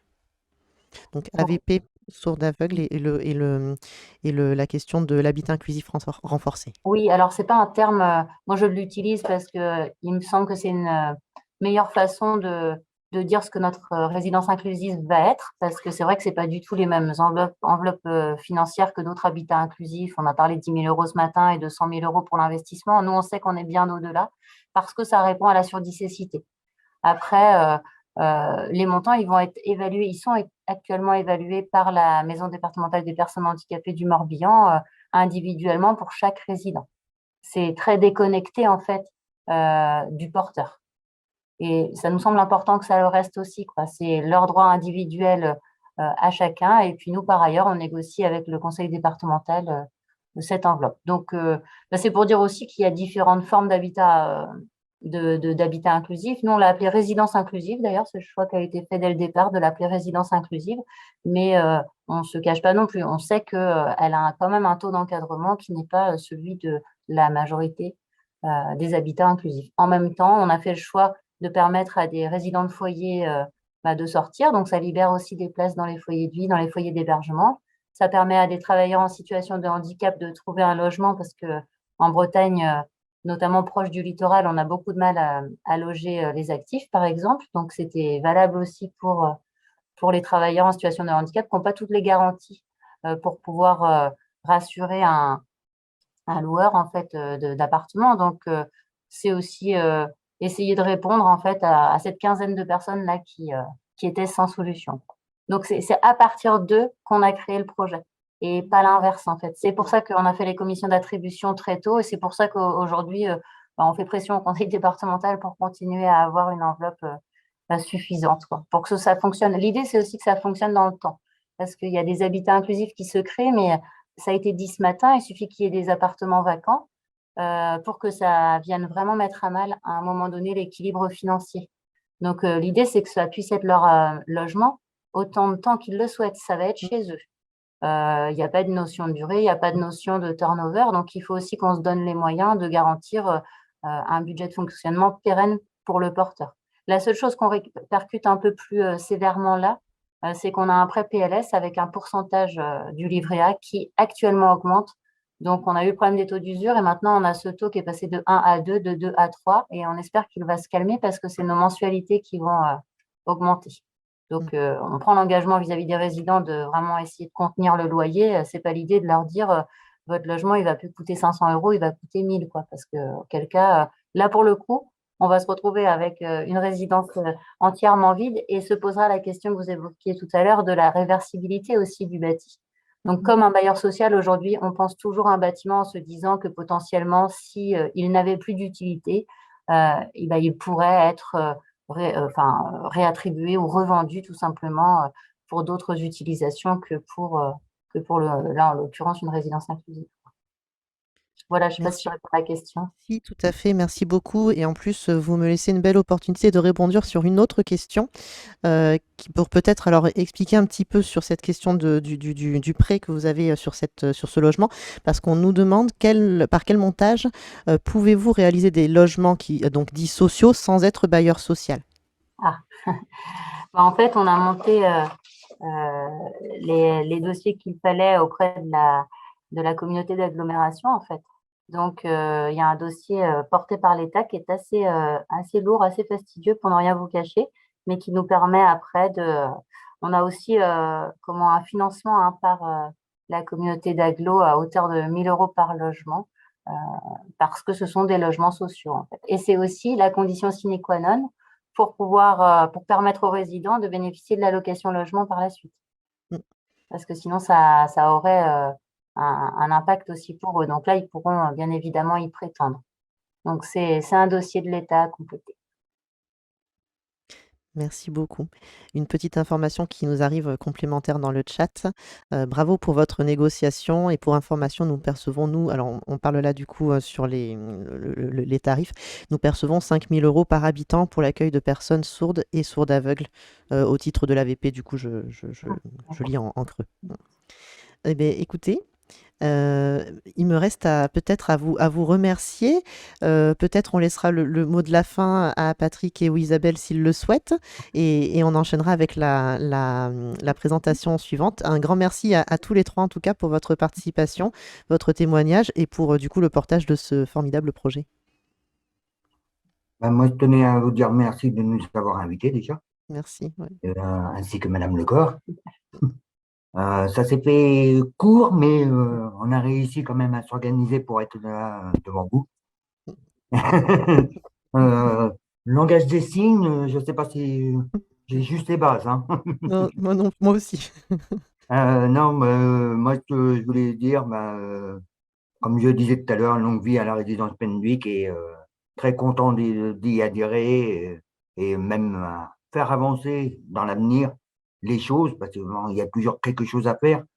Il y aura toujours avec l'association, avec le gouvernement, avec les associations, les conseils départementaux, il y a toujours des choses à faire et à améliorer.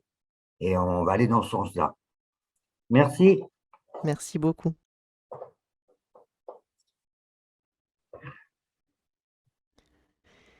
On vous laisse et du coup, eh bien, merci beaucoup. Nous continuons donc cette fois-ci à Lyon, que je ne me trompe pas, avec donc bonjour Christophe Bonjour. Kezia, qui est donc directeur au sein de l'association IRSAM. Alors pareil, on va voir pour le diapo. Vous voulez le partager je vais le partager. Ouais, bonjour Ok, à tous. d'accord. Je Ok. vous le partage. Alors, si j'y arrive, je pense que normalement, je devrais pouvoir partager ça. Voilà, je pense que vous le voyez. Il est en train de se partager, il arrive. En train de se partager. Parfait. Ouais. Par contre, est-ce qu'il est en mode diaporama? Je ne crois pas. Non, pas encore. Voilà. C'est parfait, mais je vous laisse dérouler. Merci à vous. Voilà, très bien. Donc, bonjour à tous. Moi, je suis Christophe Kezia. Je suis directeur des établissements IRSAM à Lyon. L'IRSAM est une association gestionnaire qui est spécialisée dans l'accompagnement de personnes déficientes sensorielles depuis maintenant de très, très nombreuses années. Et je vais donc vous présenter de manière très succincte l'association tout d'abord. Puis ensuite, je vais vous parler d'un projet d'externalisation, ou plutôt, on va dire, de désinstitutionnalisation d'un foyer d'hébergement, une structure médico-sociale, puisqu'il s'agit d'un établissement qui s'appelle Clairefontaine, qui accueille des adultes sourds avec handicap associé depuis un certain nombre d'années maintenant. Voilà. Donc en fait, il s'agissait donc ce projet en fait s'est construit en plusieurs étapes et puis j'ai vraiment envie d'insister sur ce phasage parce que c'est ce qui, je crois, a permis la possibilité de ce projet et surtout la réussite de ce projet. En fait, Monsieur Charlot disait ce matin que certains projets ont mis une douzaine d'années, je crois, à voir le jour. Nous, c'est pas le cas puisque la réflexion a démarré, on va dire, de manière plus intensive courant 2021. Donc finalement, il y a assez peu de temps. Et puis, il va se finaliser, ce projet va se finaliser en 2024, puisque c'est en 2024 que nous allons bénéficier de l'aide à la vie partagée pour ces personnes donc dans cette résidence d'habitation ordinaire, j'ai envie de dire, une résidence sociale. Donc, vous voyez la photo ici, qui se trouve à Caluire, donc tout près de Lyon. Voilà, donc il y a donc eu plusieurs étapes dans ce projet. Sont les suivantes. Donc, je vais d'abord vous présenter rapidement l'association IRSAM pour que vous puissiez comprendre d'où on vient en fait et comment on en est arrivé là. Donc, en fait, l'association IRSAM, c'est une association qui est située principalement dans le sud de la France. Notre siège social est bien à Marseille, comme vous l'avez dit ce matin, Laurine. Et puis, on a donc des établissements à Nice, à Marseille, et puis dans le Grand Sud, j'ai envie de dire, puisque la moitié de l'activité est dans l'océan Indien, sur l'île de la Réunion. Donc, Lyon, c'est un peu le Grand Nord, en fait, pour Marseille. Donc, Lyon, il y a donc plusieurs établissements. Moi, je dirige donc un pôle enfance qui est composé d'un IES, qui s'appelle l'IES Les Primes Verts, c'est un institut pour l'éducation sensorielle, donc qui accueille des enfants aveugles et malvoyants, et autour duquel se greffe un certain nombre de dispositifs et services, donc un PCPE, une EMAS, une UEMA et un dispositif de répit. Et puis, il y a un pôle adulte. Et dans ce pôle adulte, donc je vais un peu plus détailler ce pôle adulte. Il y a donc un établissement pour adultes sourds avec un handicap associé qui s'appelle Clairefontaine, dans lequel il y a plusieurs autorisations. Donc, il y a donc un foyer de vie pour personnes âgées, un foyer d'accueil médicalisé et un foyer d'hébergement et un accueil de jour. Tout ça, ça fait à peu près 65 personnes qui sont accueillies et hébergées dans cette structure. Voilà. Voilà, donc vous voyez ce fameux bâtiment, c'est l'institution, c'est une grosse institution qui est née dans les années 1850 à Lyon, dans le 9e arrondissement, qui a toujours hébergé des adultes sourds avec handicap associé depuis sa création, en fait. Au départ, c'était des jeunes femmes, puis ensuite, c'est devenu mixte. Voilà. Mais j'ai envie de dire, on leur laissait pas le choix à ces adultes-là. À partir du moment où ils étaient porteurs de surdité et de handicap associé, l'orientation, j'ai envie de dire, c'était l'institution.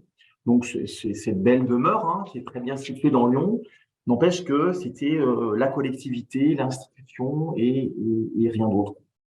Donc, suite en fait à des injonctions un petit peu de restructuration immobilière de ce bâtiment, en fait, ça nous a donné l'opportunité de réfléchir à autre chose et comment on pouvait proposer d'autres formes d'habitat à des personnes, on va dire, plus autonomes. Voilà, notamment les personnes qui sont actuellement sur le service, le foyer d'hébergement. Il s'agit de 12 adultes sourds, donc 12 adultes sourds qui sont tous porteurs d'handicap rares ou d'handicap associés, donc tous déficients intellectuels, pour la grande majorité quand même travaillant en ESAT. Voilà.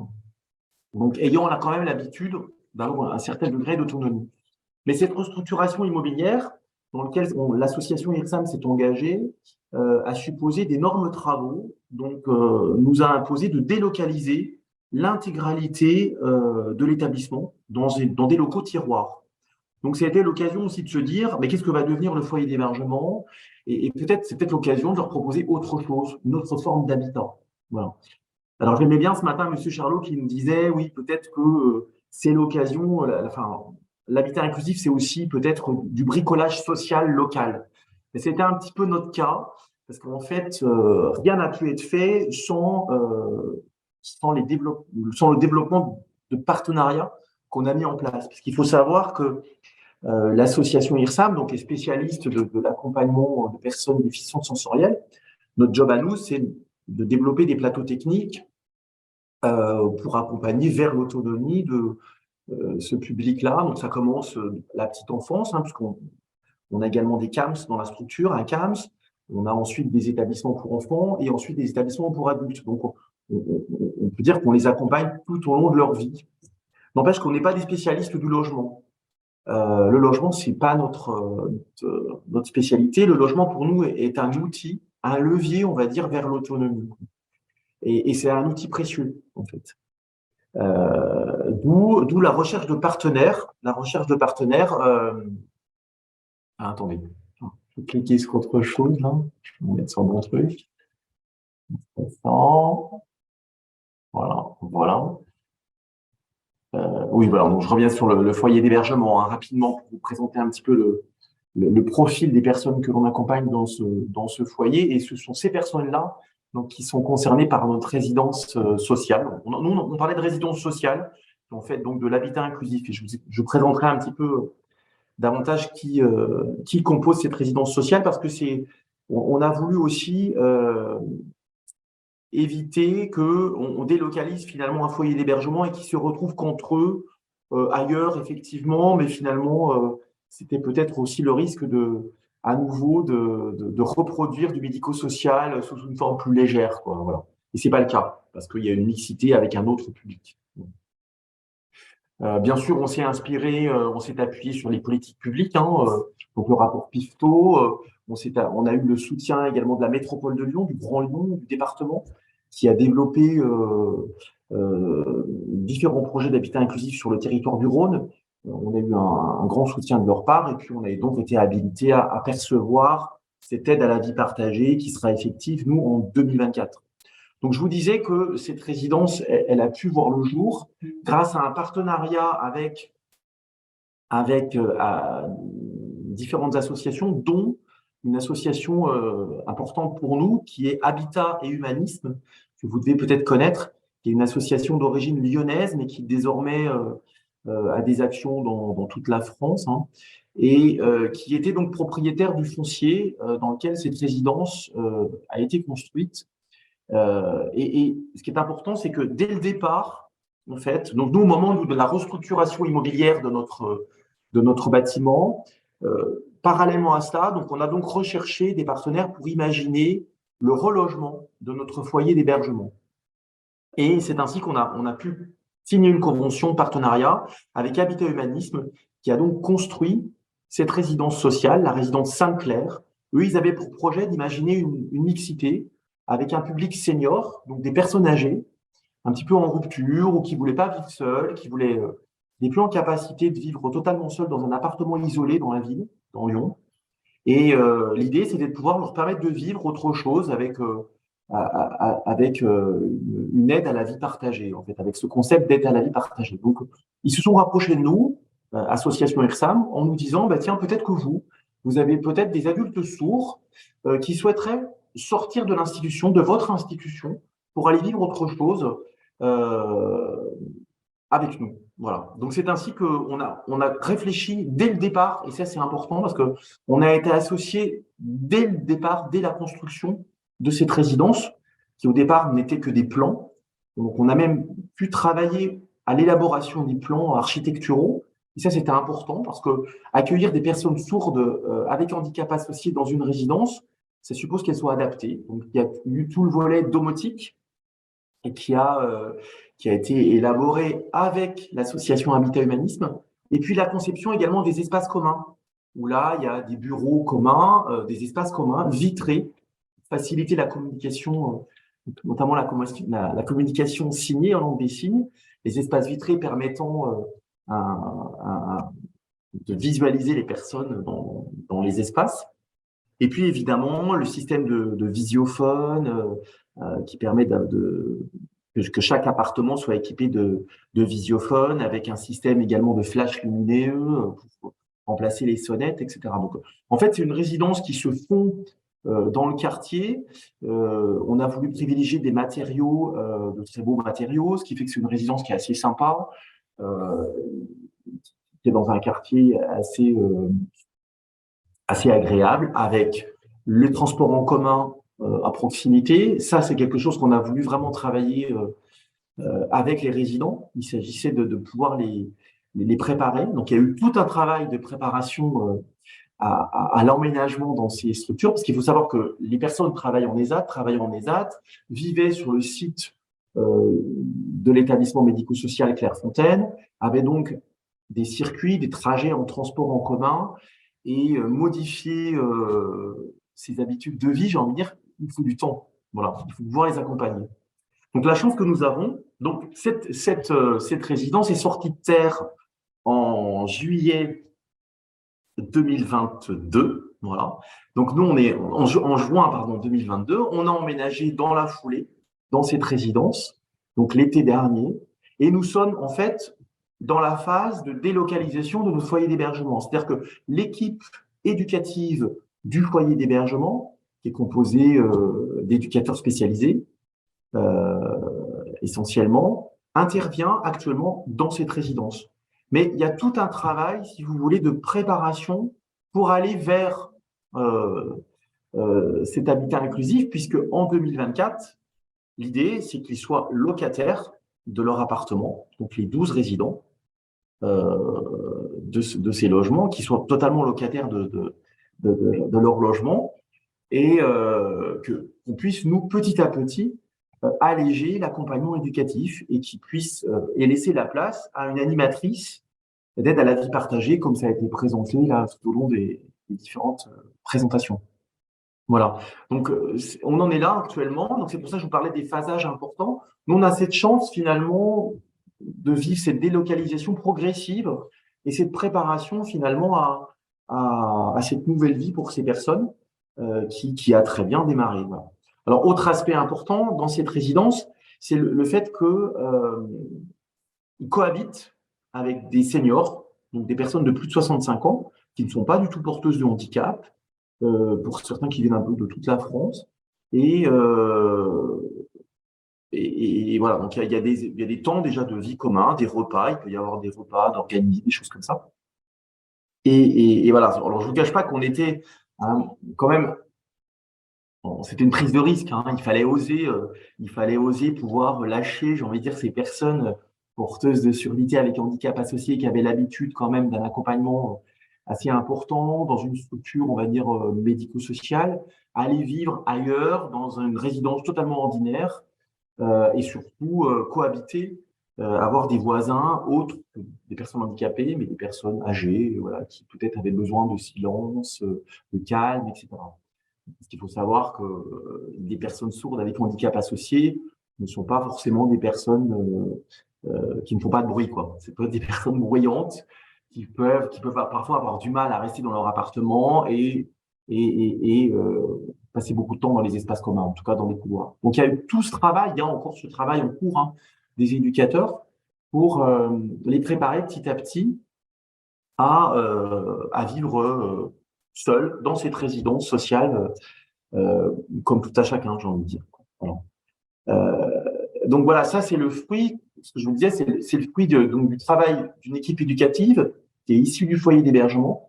Et également, la force de notre association, c'est également d'avoir dans notre étayage, j'ai envie de dire, un PCPE, donc, qui s'appelle Passerelle en Distance, qui était au départ un établissement expérimental qui avait pour mission d'offrir des prestations de courte durée à un public en situation de cécité, de surdité ou de surdicécité, mais des prestations de très courte durée, et surtout avait pour mission d'essayer de construire autour de la personne un étayage de droit commun et de pouvoir ensuite se retirer.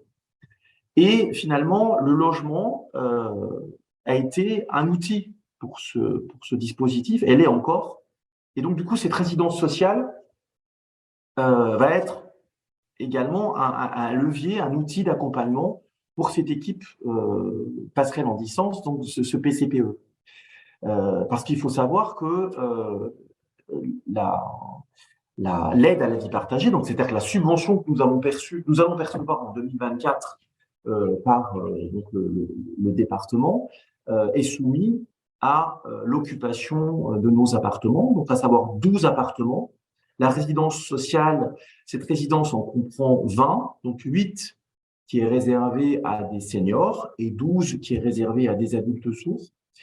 Et nous allons percevoir donc 5 000 € par habitant comme le disait un des participants, je crois. Et donc, ce qui nous fait un budget de 60 000 euros, ce qui nous permettra en 2024 de pouvoir financer un poste d'aide à la vie partagée à temps plein et également, on va dire également, faire vivre les espaces communs avec quelques animations et quelques prestations extérieures.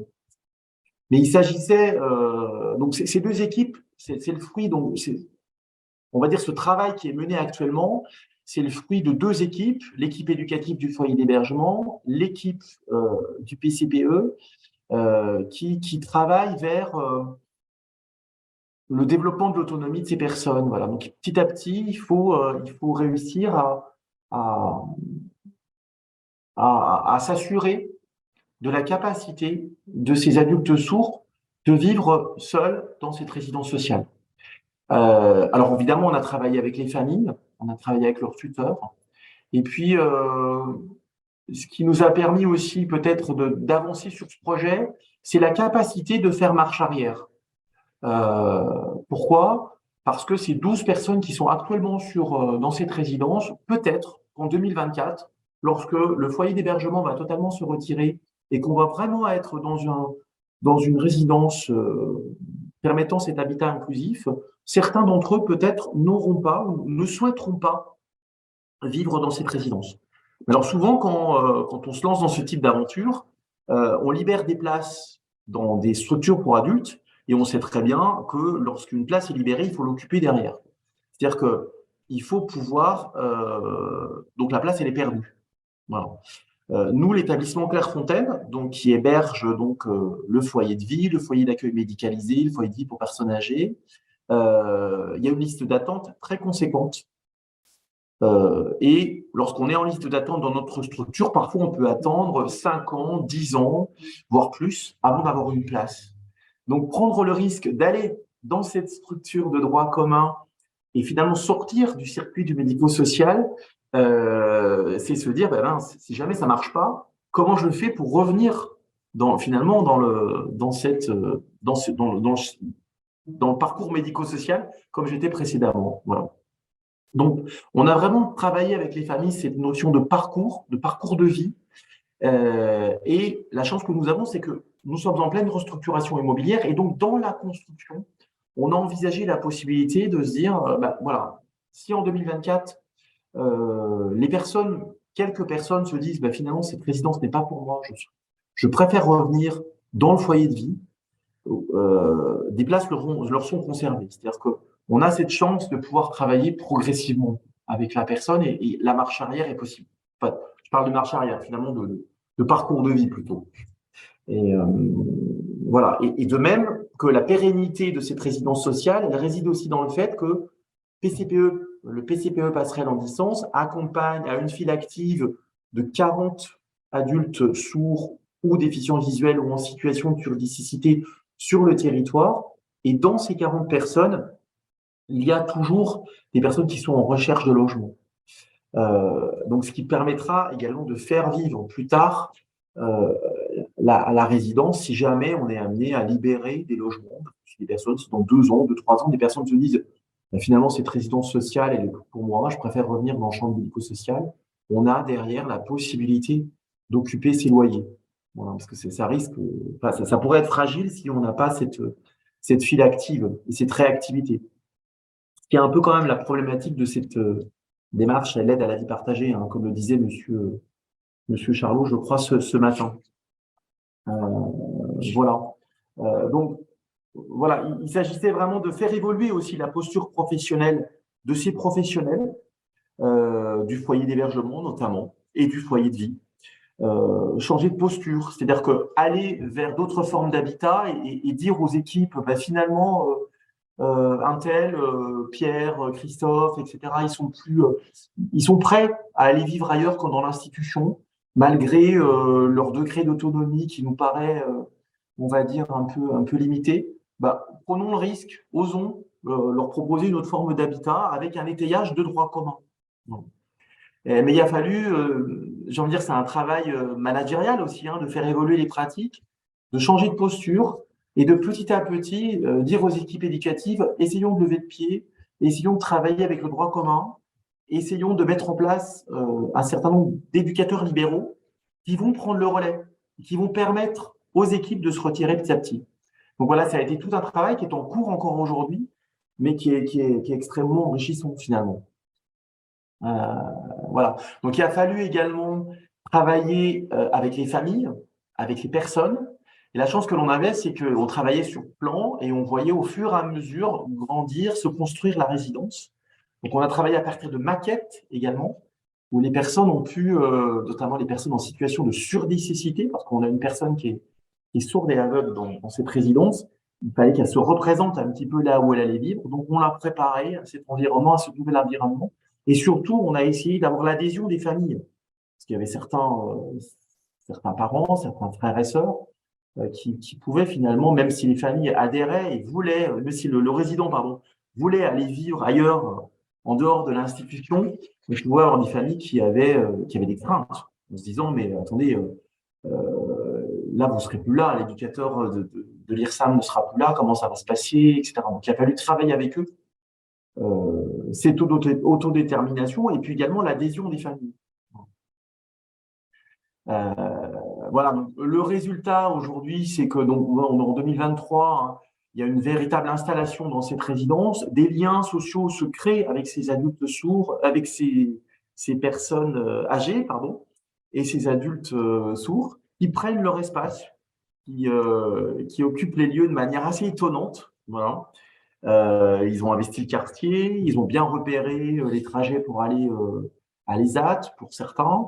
Donc, bon, alors évidemment, on se pose encore la question, hein, les éducateurs se disent encore, tiens, un tel, ça va être compliqué vu le bazar qu'il met dans son appartement. Voilà.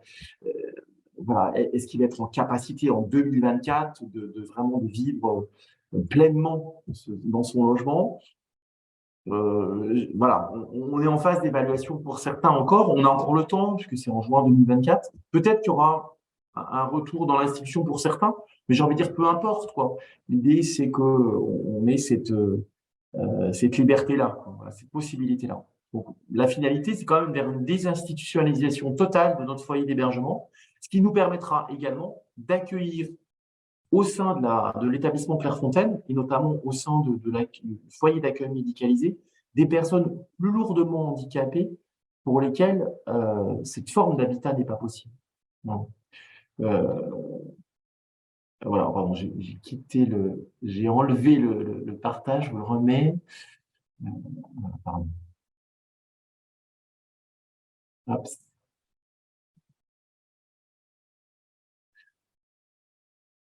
Voilà. Donc, voilà, vous voyez donc les personnes là actuellement qui sont dans leur logement. Alors, il y a un couple qui sont dans ces appartements. Donc, ce sont des appartements qui bénéficient tous d'une très belle terrasse. Pour certains, ceux qui sont au rez-de-chaussée, ils ont un petit espace vert devant. C'est arboré, puisque derrière, à l'arrière de la résidence, il y a un très beau parc. Il y a, comme je disais tout à l'heure, des beaux matériaux. Donc, les appartements sont assez spacieux, hein, puisqu'il s'agit d'une chambre, d'un salon et d'une cuisine. Voilà, donc c'était vraiment, ils prennent pleinement leur place dans cette résidence et on est plutôt content du résultat. Maintenant, on vous en dira plus en 2024. En tout cas, on est prêt à échanger avec vous si vous le souhaitez. Voilà. Et bien là encore avec grand plaisir, mais c'est-à-dire qu'on a déjà notre programmation pour dans 1 an ou 2 pour faire un point d'étape et ou d'avancement pour tous et peut-être encore avancer plus loin sur ce sujet. Merci beaucoup Monsieur Kezia. Nous avons également quelques questions pour vous. Alors déjà une première question qui nous demande: votre projet d'habitat inclusif est-il porté par l'association IRSAM, par Habitat et Humanisme ou conjointement? Alors, conjointement, j'ai envie de dire. C'est-à-dire qu'on a conjointement, oui et non. C'est-à-dire qu'on a chacun déposé notre dossier d'aide à la vie partagée pour demander chacun un poste d'animateur à la vie partagée, ce que nous avons obtenu. C'est-à-dire qu'il y a déjà une animatrice à la vie partagée pour l'accompagnement des adultes seniors. Et nous, donc en 2024, on bénéficiera également d'une animatrice, coordinatrice, voilà, qui favorisera ce lien, cette communication Donc, on aura également ce poste financier. Alors, nous, on met l'accent, donc c'est fiche de poste. J'entendais tout à l'heure la question autour des fiches de poste. Donc, effectivement, on a dû élaborer une fiche de poste extrêmement détaillée pour le dossier, pour obtenir cette subvention. Donc, on l'a préparée en équipe, on y a travaillé et on a mis l'accent, évidemment, sur le volet communication, parce qu'on a des adultes sourds qui sont tous signants, c'est-à-dire qui communiquent en langue des signes essentiellement, la majorité, sauf un, et qui ont la particularité également d'être des déficients intellectuels, c'est-à-dire qu'on est parfois sur une communication LSF pas toujours très riche et qu'il faut pouvoir adapter, reformuler, etc. Donc, il est évident que cette coordinatrice, cette animatrice, on va très certainement la recruter au sein de notre vivier, quoi. Voilà. Parce que c'est une perle rare, comme on disait tout à l'heure, qui va avoir un rôle très important pour la réussite du projet ensuite, quoi. Et oui, effectivement. Alors d'ailleurs, c'était une petite question en creux. L'avez-vous déjà trouvé, votre perle rare, ou pas encore? Ah Vous ouais, avez, presque. Voilà, vous avez, presque. vous avez quand même une cible. Bon, Ouais, on super. a des bonnes pistes, on a encore un an, quand même, parce que c'est en juin 2024. Bien sûr. Mais voilà, mais oui, on a des bonnes pistes. Voilà. Bon, Voilà. tant Et mieux. c'est important, c'est une bonne question, parce que c'est vrai que on sait très bien qu'on prend des risques, quand même, et avoir une personne qui est pas en capacité de rassurer, de sécuriser, de faire du lien. Je crois que c'est Monsieur Charlot, je sais plus ce matin, qui parlait de conflits ou de tensions qu'il peut y avoir dans cette vie partagée, dans ces résidences. Et c'est vrai que nous, on n'est pas à l'abri de ça, quoi. On sait très bien que si les personnes ne poursuivent pas, parce que ce que j'ai oublié de dire, c'est que ces résidents sont aussi suivis dans des CNP ou un suivi psychologique à l'extérieur, ou parfois pour certains des traitements aussi, et sont suivis par des psychiatres. Ce suivi-là, il est nécessaire. Et s'il est mis en échec, ça peut aussi mettre en échec leur vie dans cet habitat de droit commun. Oui. Tout à fait, oui, c'est l'étape juste après. Et effectivement, ils en ont tous parlé, Monsieur Corbin, Madame Bloch, comme Ouais. Monsieur Charlot, de cet aspect du besoin de régulation dans la vie collective, de fait. Ok. Une autre question, on nous demande, enfin on vous demande, les personnes accueillies sont-elles sourdes ou viennent-elles de l'extérieur de votre structure? Alors à 95, alors elles sont toutes sourdes, voilà, sauf un qui est malentendant, voilà, mais qui est aveugle, donc qui est en situation de surdicécité. Et toutes viennent de notre structure, oui, tout à fait, pour l'instant, hein. Mais on imagine que peut-être en 2024, certains se diront, bah, moi, cette résidence, c'est pas fait pour moi, je préfère revenir en institution. Donc là, effectivement, il y aura d'autres personnes sourdes, parce que c'est le prérequis, hein, qui pourront intégrer cette résidence. Oui. Et qui seront, dans un premier temps, pour certains, en tout cas on l'envisage comme ça, mais peut-être pas, qui seront accompagnés, qui auront des prestations qui seront proposées par notre PCPE. Très bien. Une autre question. L'équipe éducative va-t-elle poursuivre les accompagnements au-delà de la reconnaissance de la résidence en habitat inclusif et de l'intervention du professionnel ou de la coordonnatrice heure sur l'AVP? Et non, Donc, l'idée c'est que l'équipe éducative du foyer d'hébergement ne poursuive pas sa mission, puisque l'idée c'est que vraiment, on prend 2 ans pour les préparer à cela, et l'équipe éducative n'interviendra plus sur la résidence. Ça va vraiment, soit on aura mis en place un étayage de droit commun, donc il peut y avoir quelques éducateurs libéraux. On a la chance dans la métropole de Lyon d'avoir quand même de plus en plus maintenant des éducateurs spécialisés signants en libéral qui peuvent intervenir à la demande de la personne et en fonction de leurs besoins dans ce type de structure ou dans des appartements de droit commun.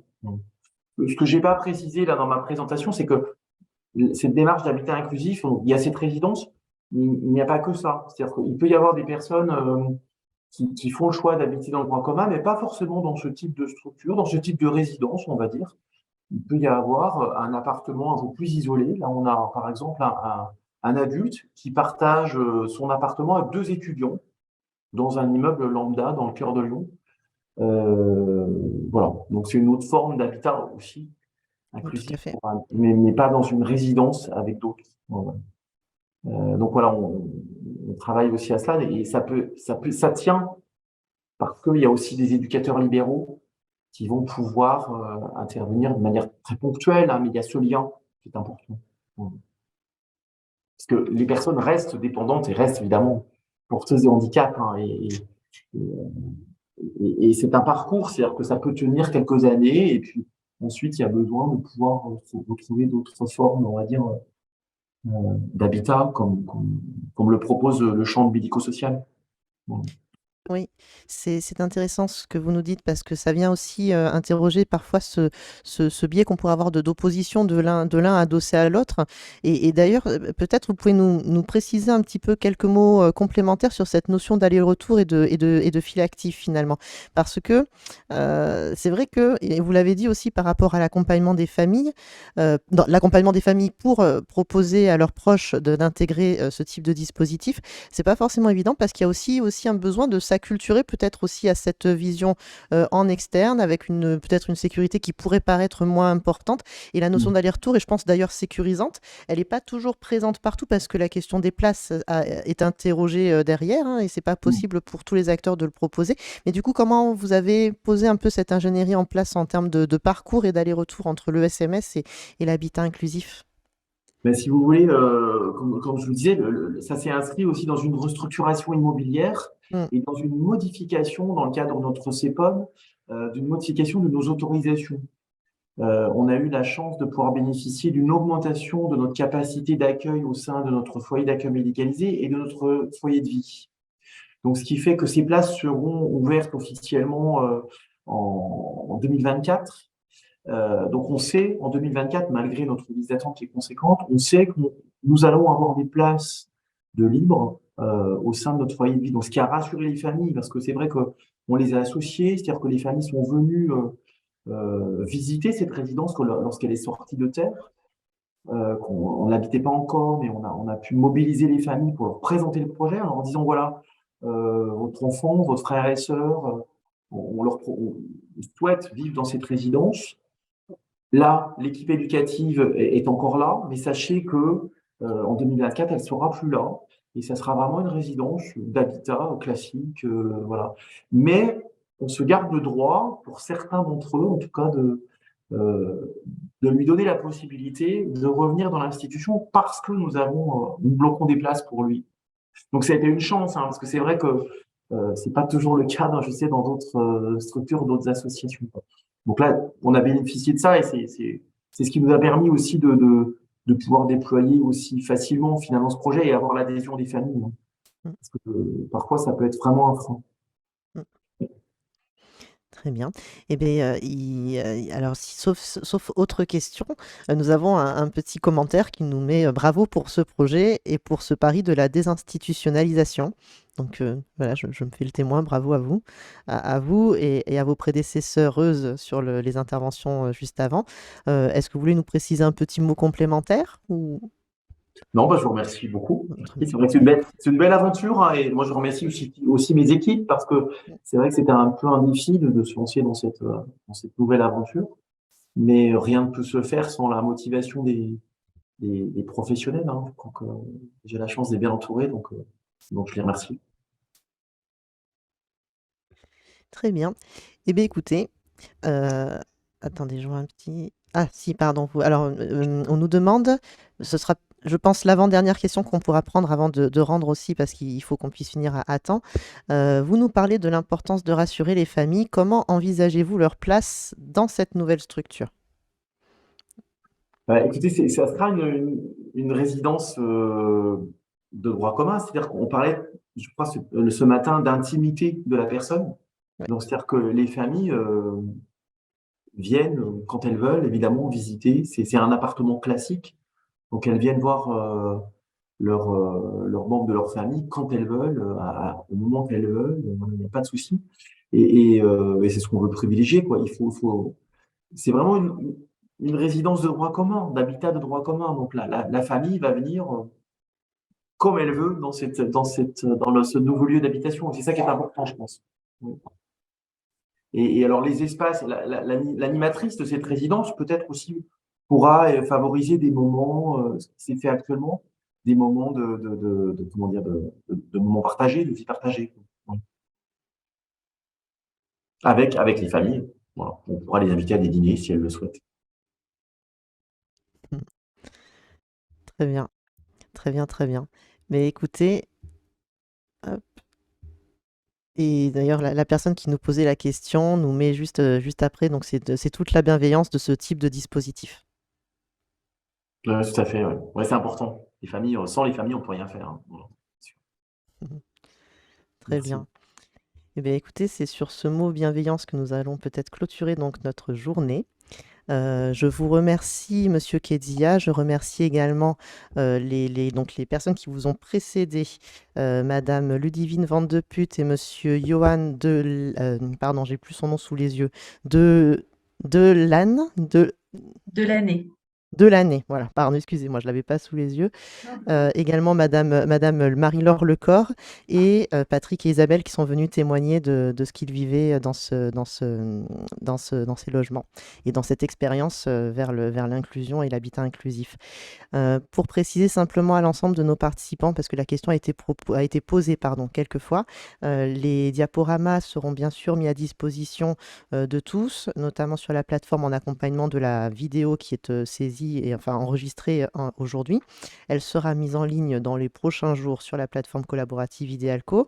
J'en profite également pour saluer mes deux camarades au bout de la salle, Vincent et Cédric, qui ont consacré beaucoup de temps et d'énergie à la bonne organisation et la bonne marche de cette journée, qui nous accueillent également dans leurs locaux. Donc merci à tous les deux. Merci à Idealco pour le bon déroulé de cette journée.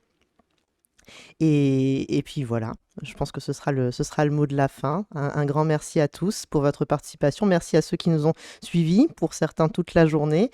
Nous sommes très heureux à la FISAF de la réussite de cet événement et vous avez été nombreux à nous suivre tout au long de la journée. On espère pouvoir vous retrouver pour des événements de ce type très prochainement. Voilà.